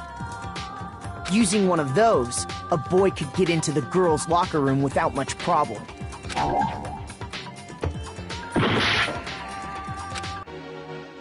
Right, so that means there's a handbook.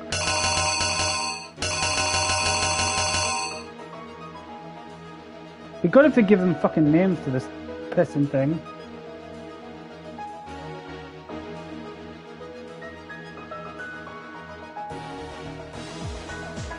So it's this.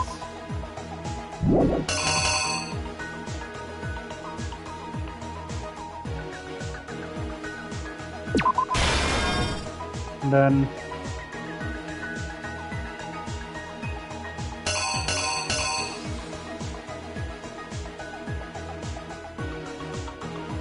no, see that's white. I don't think that's there though, is it?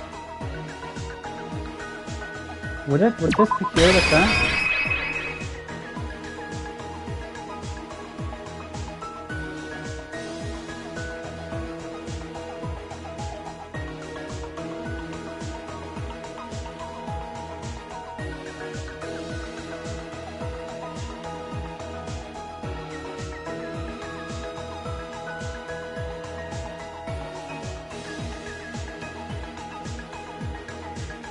And then Act 5, it goes yeah, to the it's zone. red like the room. So would it be this then?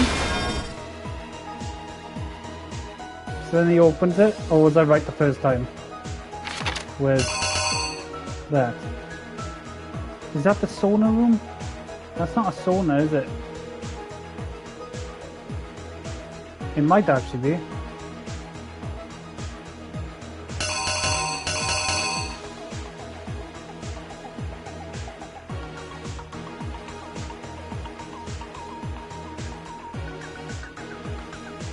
Right with the handle. Right with the handle. So I'm right. All of it's right.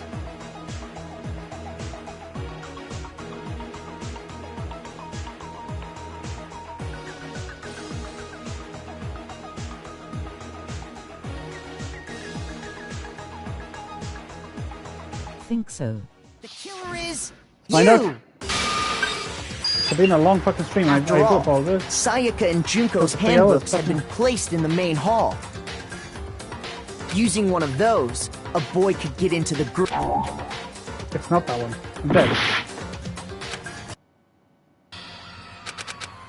Shit.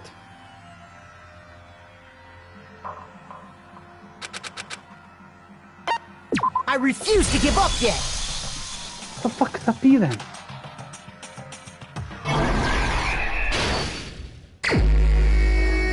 Right, I gotta do all this. Right, so... Bag.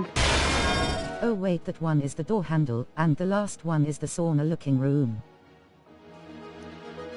Let me do this first. So we go then, here's the key card. Get in. She goes in, meets him.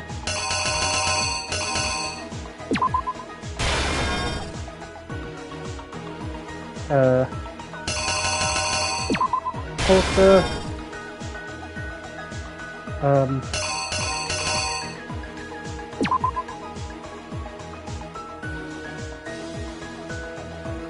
Wait, no, was it that one, or was it... Oh, it is that one, yeah. That one.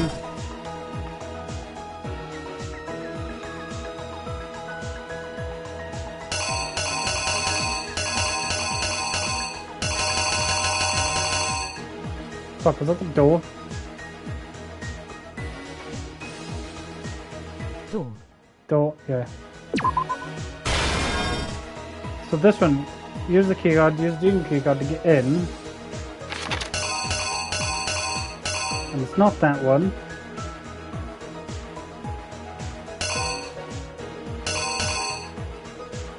Is it door handle?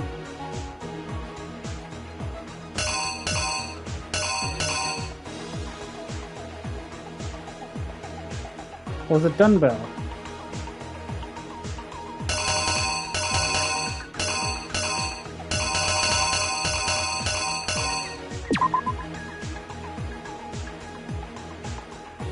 No, it's red in the background, see? Is it poster?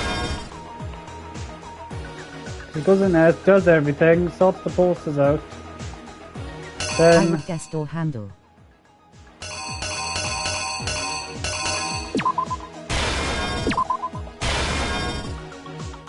Goes to the sauna room.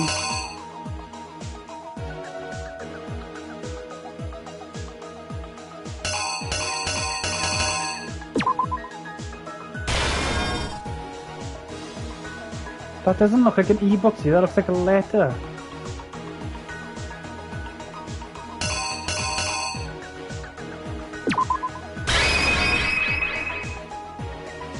We'll try that for now. You!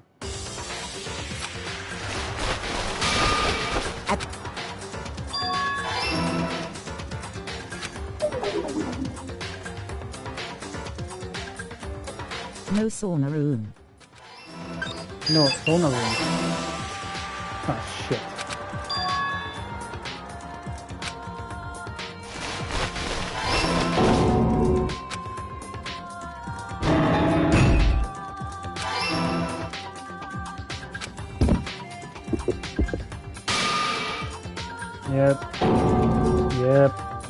Yep. Just you know that.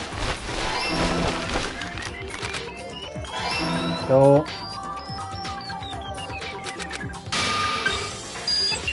After all, Sayaka and Junko's handbooks had been placed in the main hall. Yes, it was that one. And that's exactly how the killer did it. They changed the layout of the boys' and girls' locker room. That could have been the end of things, but no. Byakuya discovered the body and decided to intervene in the situation. So, after stumbling on the crime scene, he went and grabbed the extension cord from the library, and then he got to work. He used the cord to string up Chihiro's lifeless body.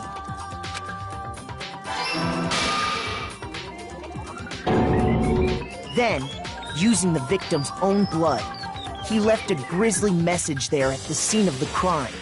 He wanted to create the illusion that Genocide Jack was responsible for the slaughter. No, it wasn't that one then. Okay, so you said... So this could be that. Is that what you're trying to say, Yai? Here's exactly what happened! We're going with it anyway. It is that one. Thank you, Yai. And around the same time that Byakuya was putting together this facade, the killer, having already disposed of Chihiro's bag and other belongings, arrived at the sauna. There, they planned to destroy the last piece of evidence, Chihiro's handbook. And just as the killer expected, the steamy sauna was enough to ruin the electronic gadget. Somehow, the killer knew that the handbook couldn't stand up to the heat of the sauna. And the reason they knew that is because the sauna had already wrecked their own handbook. And that's how it all played out. Never mind, Mouth. Isn't that right, Mondo Orada? Complete. Wait! No! This can't be right! Where's your evidence? Yeah! Where's your evidence? You need evidence! You need proof! Without any proof, you can't pin any of this on him! Evidence that Mando is the killer has already revealed itself earlier in the trial. If you can somehow show where Mando's handbook is right now, once I do that, everything will come into play. Will come clear. A new element. Oh god. Let's talk a little about the favorite time and Niga time. Whatever that fucking word is.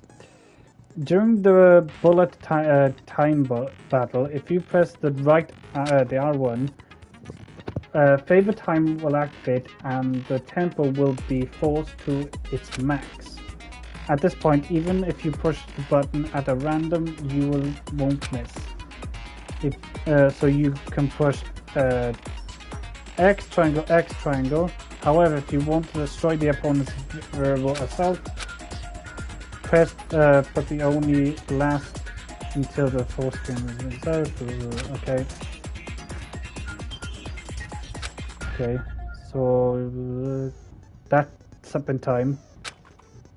The opponent is up in time. That's a word you can't fucking say. Doing the bullet time. The tempo marks that will disappear. Okay. Right. Come on, let's just play it. Get this over with. Oh, it's the tempo one I don't really specifically like, but I hate this one so much. Show me some evidence! You're wrong! I won't listen! I refute you! False!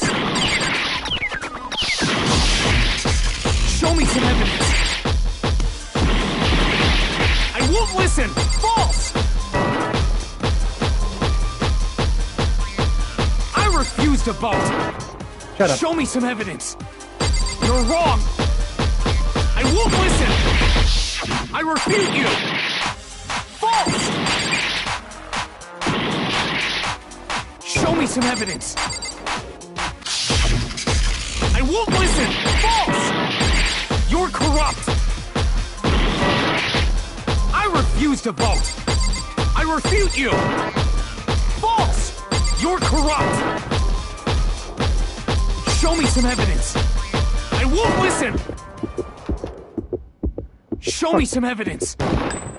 This should prove it. Boom.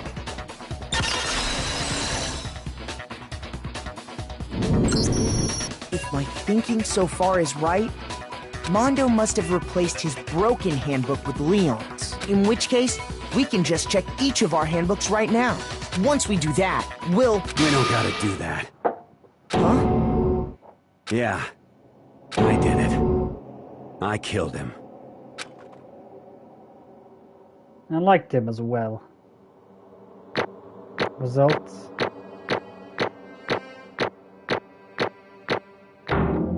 Total 8. Not bad.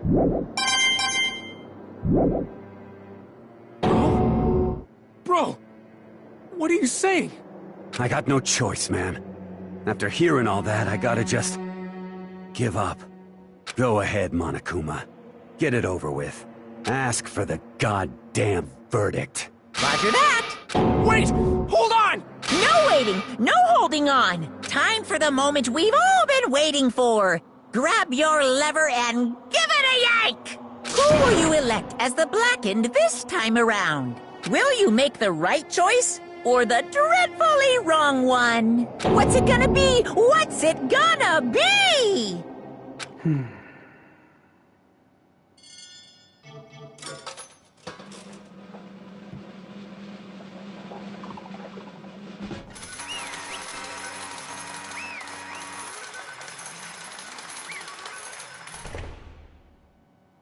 How is he gonna die then?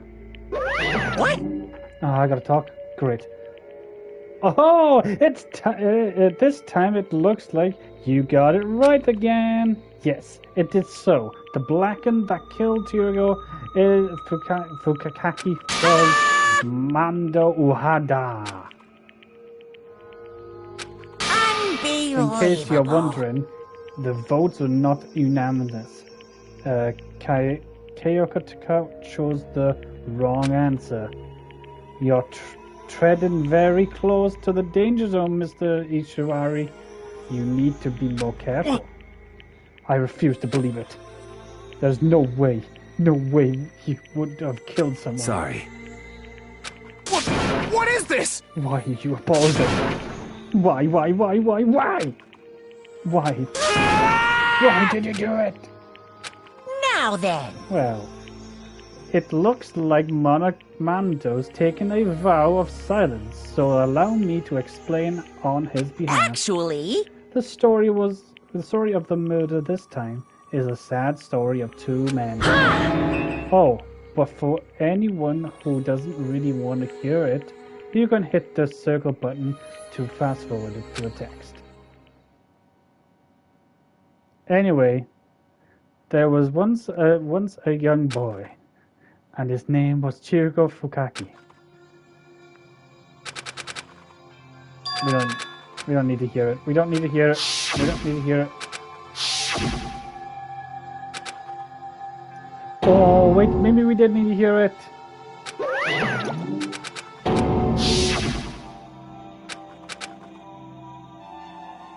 I guess that's what his secret was, that he was actually a boy. And then he told Thing, and then... oh fuck. The Bark Gang fella had been painfully clear about how important his manly promise I can sum it up if need be. I know where it is, don't worry. Thank you, honey. So Shiro was probably figured that even if he confirmed in Mando, his honor would make him keep the secret. Plus, Mr. Macho Mondo was the very symbol of a strong man that Chiriko had always aspired to. Maybe talking to Mando about it will help him give some courage. So he went and asked Mando to help him to become stronger. That was his aspiration.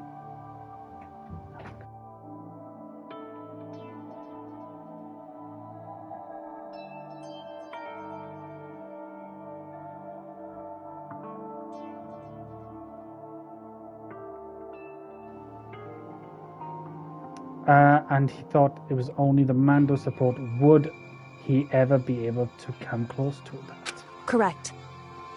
So then, that must be why Mando did what he did. To keep the promise he'd made to Cheerio, whatever it is. Huh?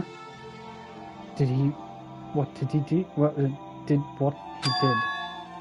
You mean that's why Mando carried Cheerio from the boys' locker room into the girls' room? Indeed. Yes, that's exactly what I mean. Wasn't that to cover up what he'd done? Certainly. That could have been the part of it, but I don't think it was the main reason. The real reason was to keep the promise between men he'd made to Cheerio. But how does moving the body keep his secret? Because everyone knew it had been killed in the boys' locker room. Then everyone would have been arguing about how she got into the boys' locker room night. Right? Once that started up, at least a few of us would have immediately begun to suspicion his identity. So, he tried to protect Cheerio secret by putting him in the girls' locker room and stealing his handbook. See? The Mando did Mando did all that to keep the promise he'd made to Cheerio, who had also killed. Why would you do that? The more I hear you talk, the more I doubt understand. I mean, you guys trusted each other, right? So why did you do it? Because no matter what, I didn't want anyone to know. I knew it. So that's what triggered it after all. The possibility of having your embarrassing memories and secrets exposed. What is this? That's impossible. Nothing could have been that bad. Something he did want anyone to know, even if it might kill him. You're wrong! It's impossible. Don't make me repeat myself. How many times must I repeat myself? To judge others by your own standard is the height of folly. Folly? Even if you can't comprehend it, he obviously can't. That all there is to it.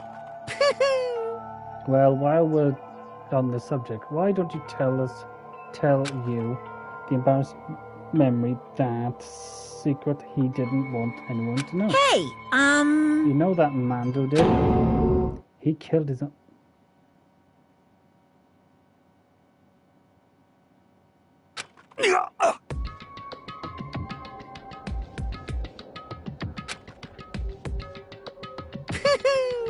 Mando was the ultimate biker gang leader.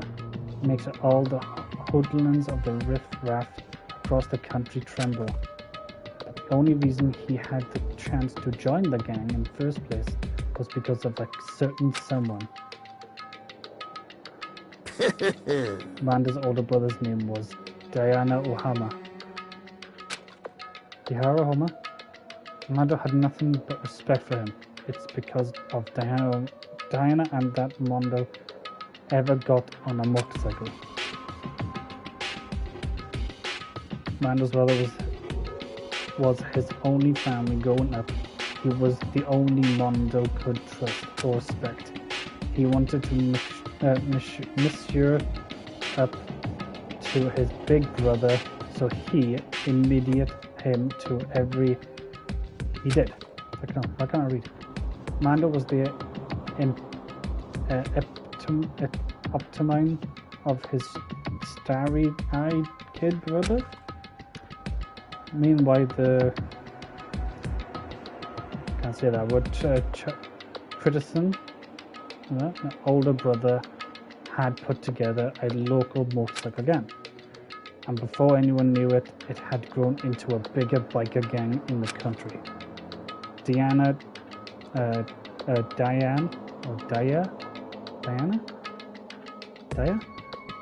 older brother numbered one of the gang, and his number two is his younger brother, Mando. In the beginning, everything was peachy and gravy. But then Mando started to think about how he would have to take over the gang from his brother someday. His brother greatness, his reputation begins to grow on Mando's very soul. The kid is gonna take over for Diana, huh? Diana created this gang with his bare hands. Mando's just along for the ride. Can someone like that really be our leader? All that to do is make the gang look better. Almost every day, Mando heard the gossip and whispers of the other members of the gang, which is why I gotta get stronger. Stronger than Diana. Just one time. No matter what, I gotta... Don't fuck with me! I don't care what it takes. I gotta come out on top.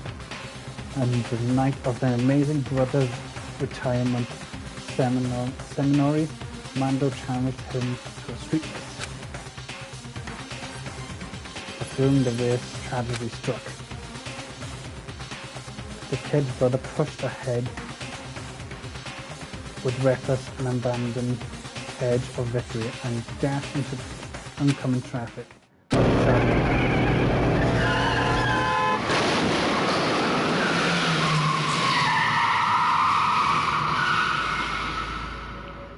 Laying in his kid brother's arms, the older brother delivered his final words. My bad, kid. I fucked up, sorry. Of course, he knew it was his brother's fault, but Diana never blamed him for what happened. Hey kid, the rest is up to you. No matter what, you gonna keep the gang together. Because that's team. You and me put it together. It's a promise between men. He decided to hide the truth of what happened from everyone else in the gang. In order to keep the gang together, he kept the promise to his brother. He could never admit to anyone it was his own weakness that had caused the accident. And as a result, the team was made even stronger under the banner of the kid who bested his big brother.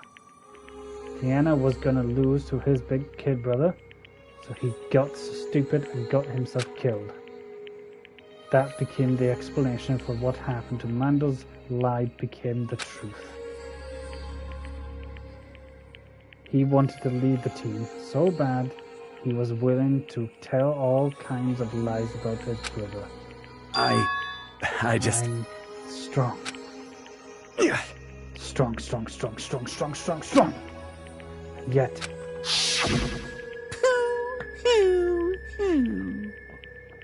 As soon as our killer game began, he realized, no matter how tough he pretended to be, he was just another weakling that could die in any instant. And then the lovely, the helpfully Monokuma announcement, the revealing of the embarrassing secret.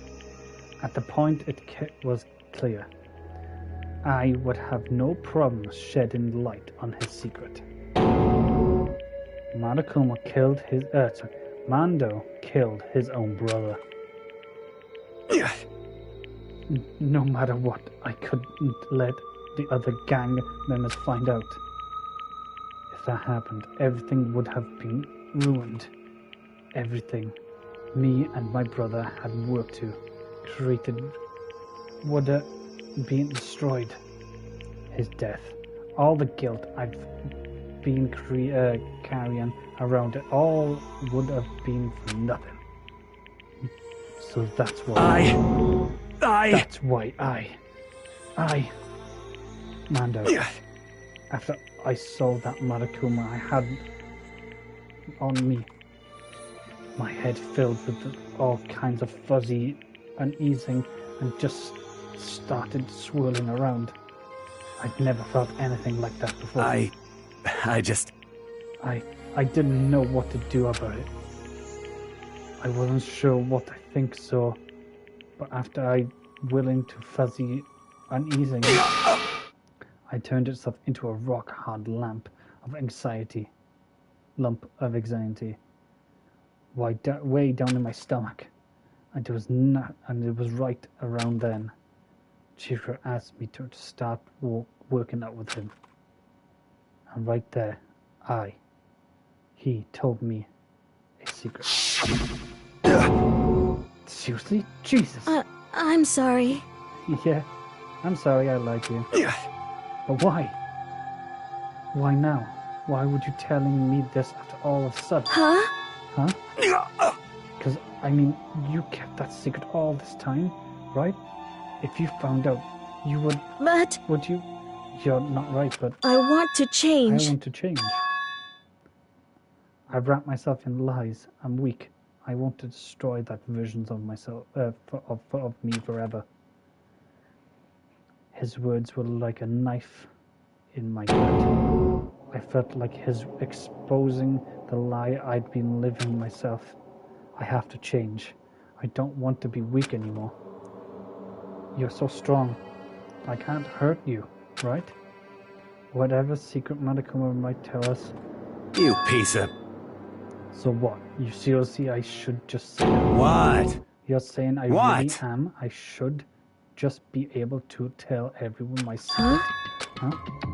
I was jealous. I was jealous of Chihiko's strength. He had the strength to face his own weakness, to try and overcome it. It was the kind of strength I've never had. So I was jealous of him. And that jealous broke me. What? Are you making fun of me? I'm strong. Are you fucking with me right now? No! I'm not making fun of you. You really are strong, Mando. I felt like I could hear something strange starting to crack. Something inside my head. What did we want to do? What did we want to do? What was I supposed to do? Was I supposed to just sit back, let his secret get revealed, and ruin everything? What's wrong? Damn you! Why did you have to tell me that? What? And you're trying to rub my failure in my face? I just wanted to... I just really admired you. I admired your strength. Yeah, that's right. That's right. I am strong. Strong. I am strong. Strong. Stronger than you. You son of a bitch! Stronger than Deanna. I don't remember anything after that.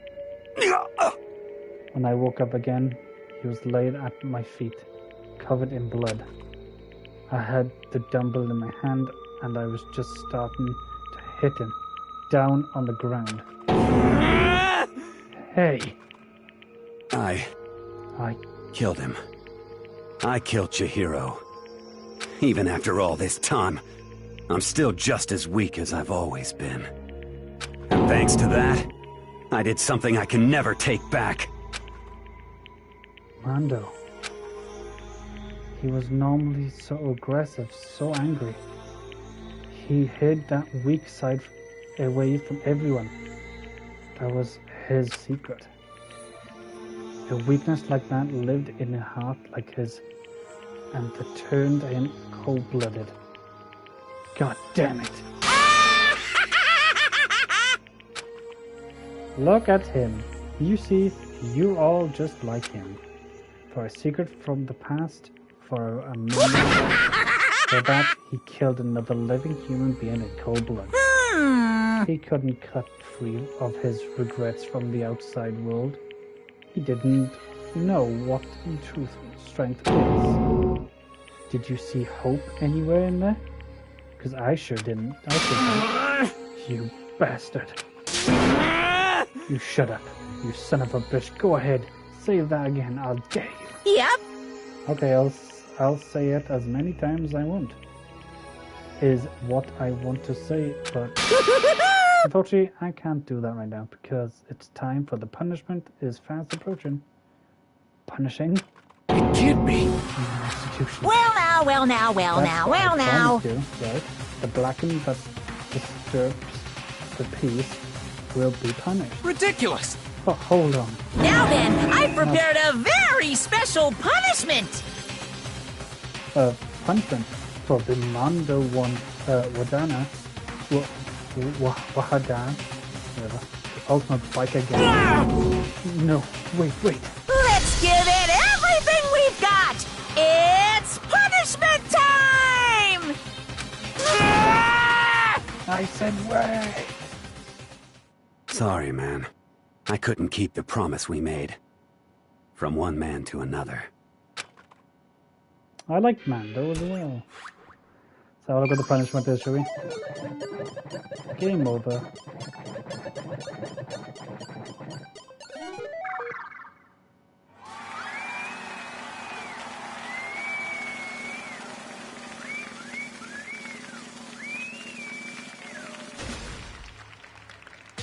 Oh Christ. What's he gonna do to him?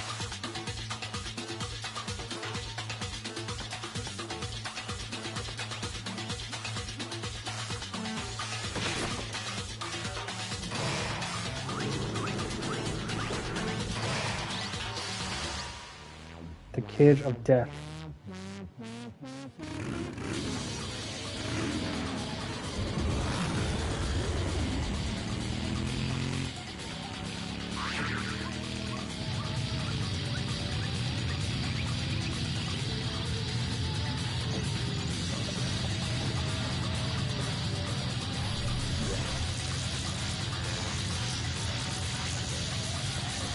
We're gonna get left shot.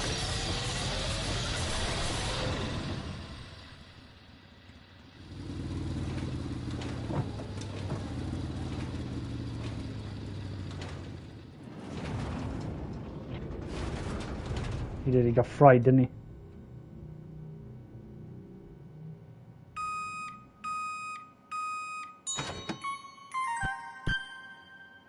Mando butter. Why did they treat him like that?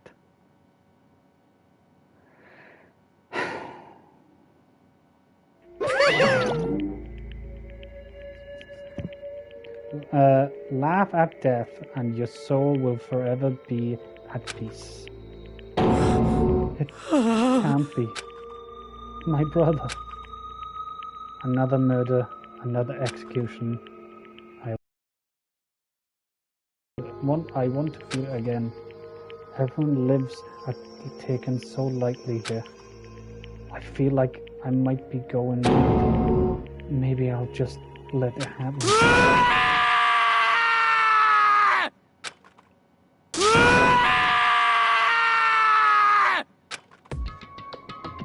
As Taka's sad screams invaded our skulls, we were each forced to realize once again.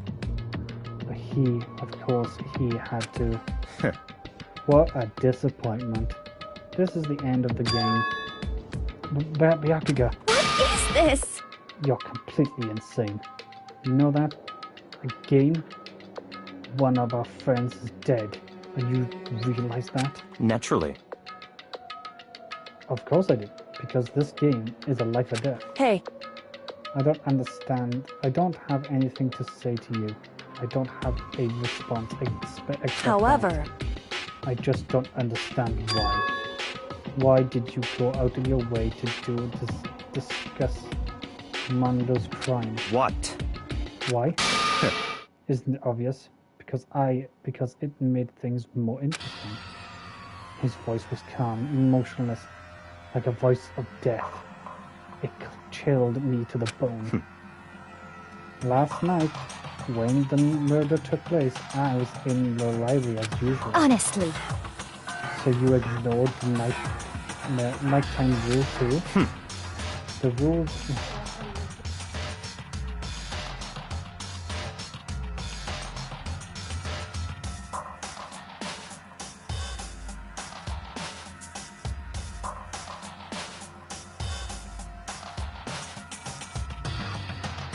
but the rule never mattered to me.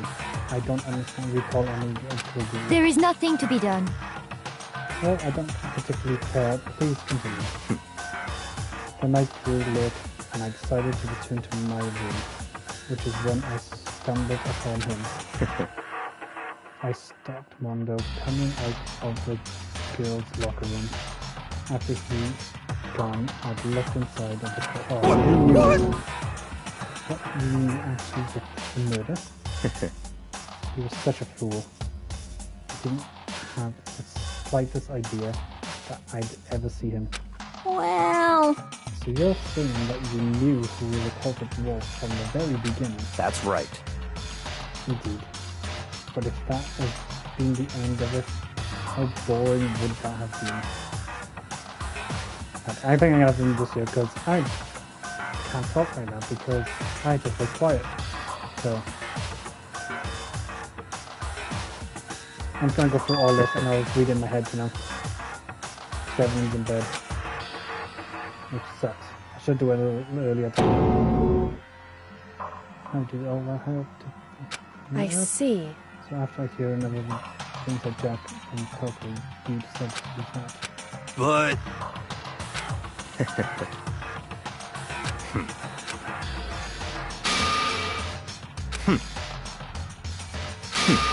Interesting. Correct. Indeed. Hey. What's this? You...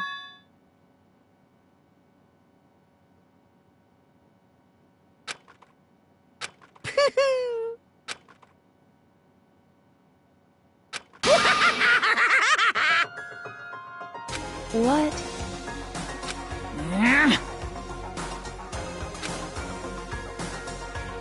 Damn. Huh? What the heck?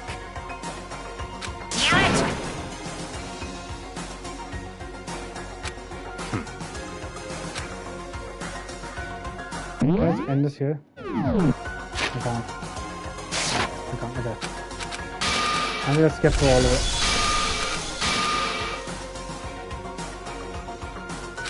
Dialogue.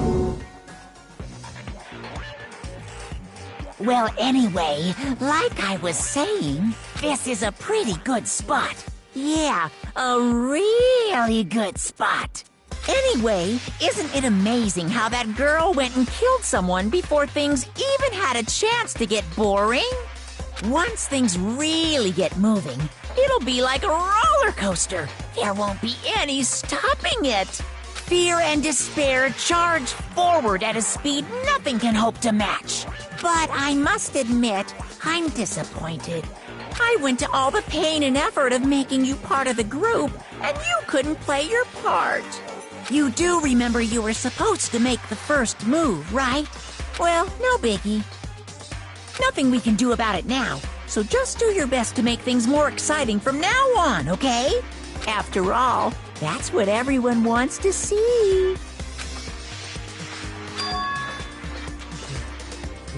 One thing I'd like to... As long as you don't want to know my measurements, fire away! Who's 16th high school? Ooh, my, you really took me by surprise there.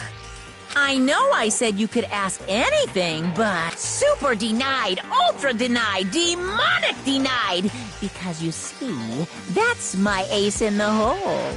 And nobody'd be dumb enough to reveal that, right? No matter how close they were to their friends.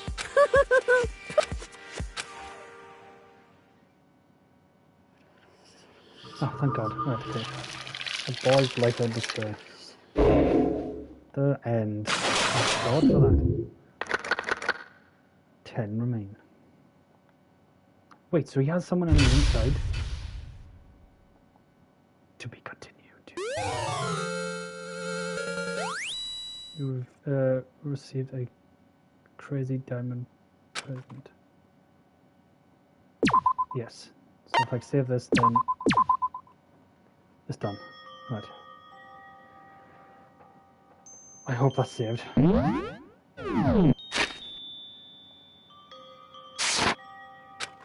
me manually save it as well. Sniff, sniff, sniff. I know I shouldn't cry, but I've had enough. I can't take it anymore. Getting out of here anytime soon. It's impossible. I can't let myself think about how much I want to get out of here. If I keep thinking like that, I might decide to. Donuts. I need to eat some donuts. That'll cheer me up. Why am I in her room? Now can I pause it? No, I can't. Well, hopefully if I don't have to go through it all again, but I'll have a look. But if you guys enjoyed, leave a like, subscribe, and I'll catch you guys tomorrow at 8 PM for the next stream. Well, hopefully 8 PM, and it'll last this long. But yeah, hope you guys enjoyed. Leave a like, subscribe, hit the bell button, and let's get to 100 subs by the end of the month, hopefully. We can't do anything. Yeah, ta-da.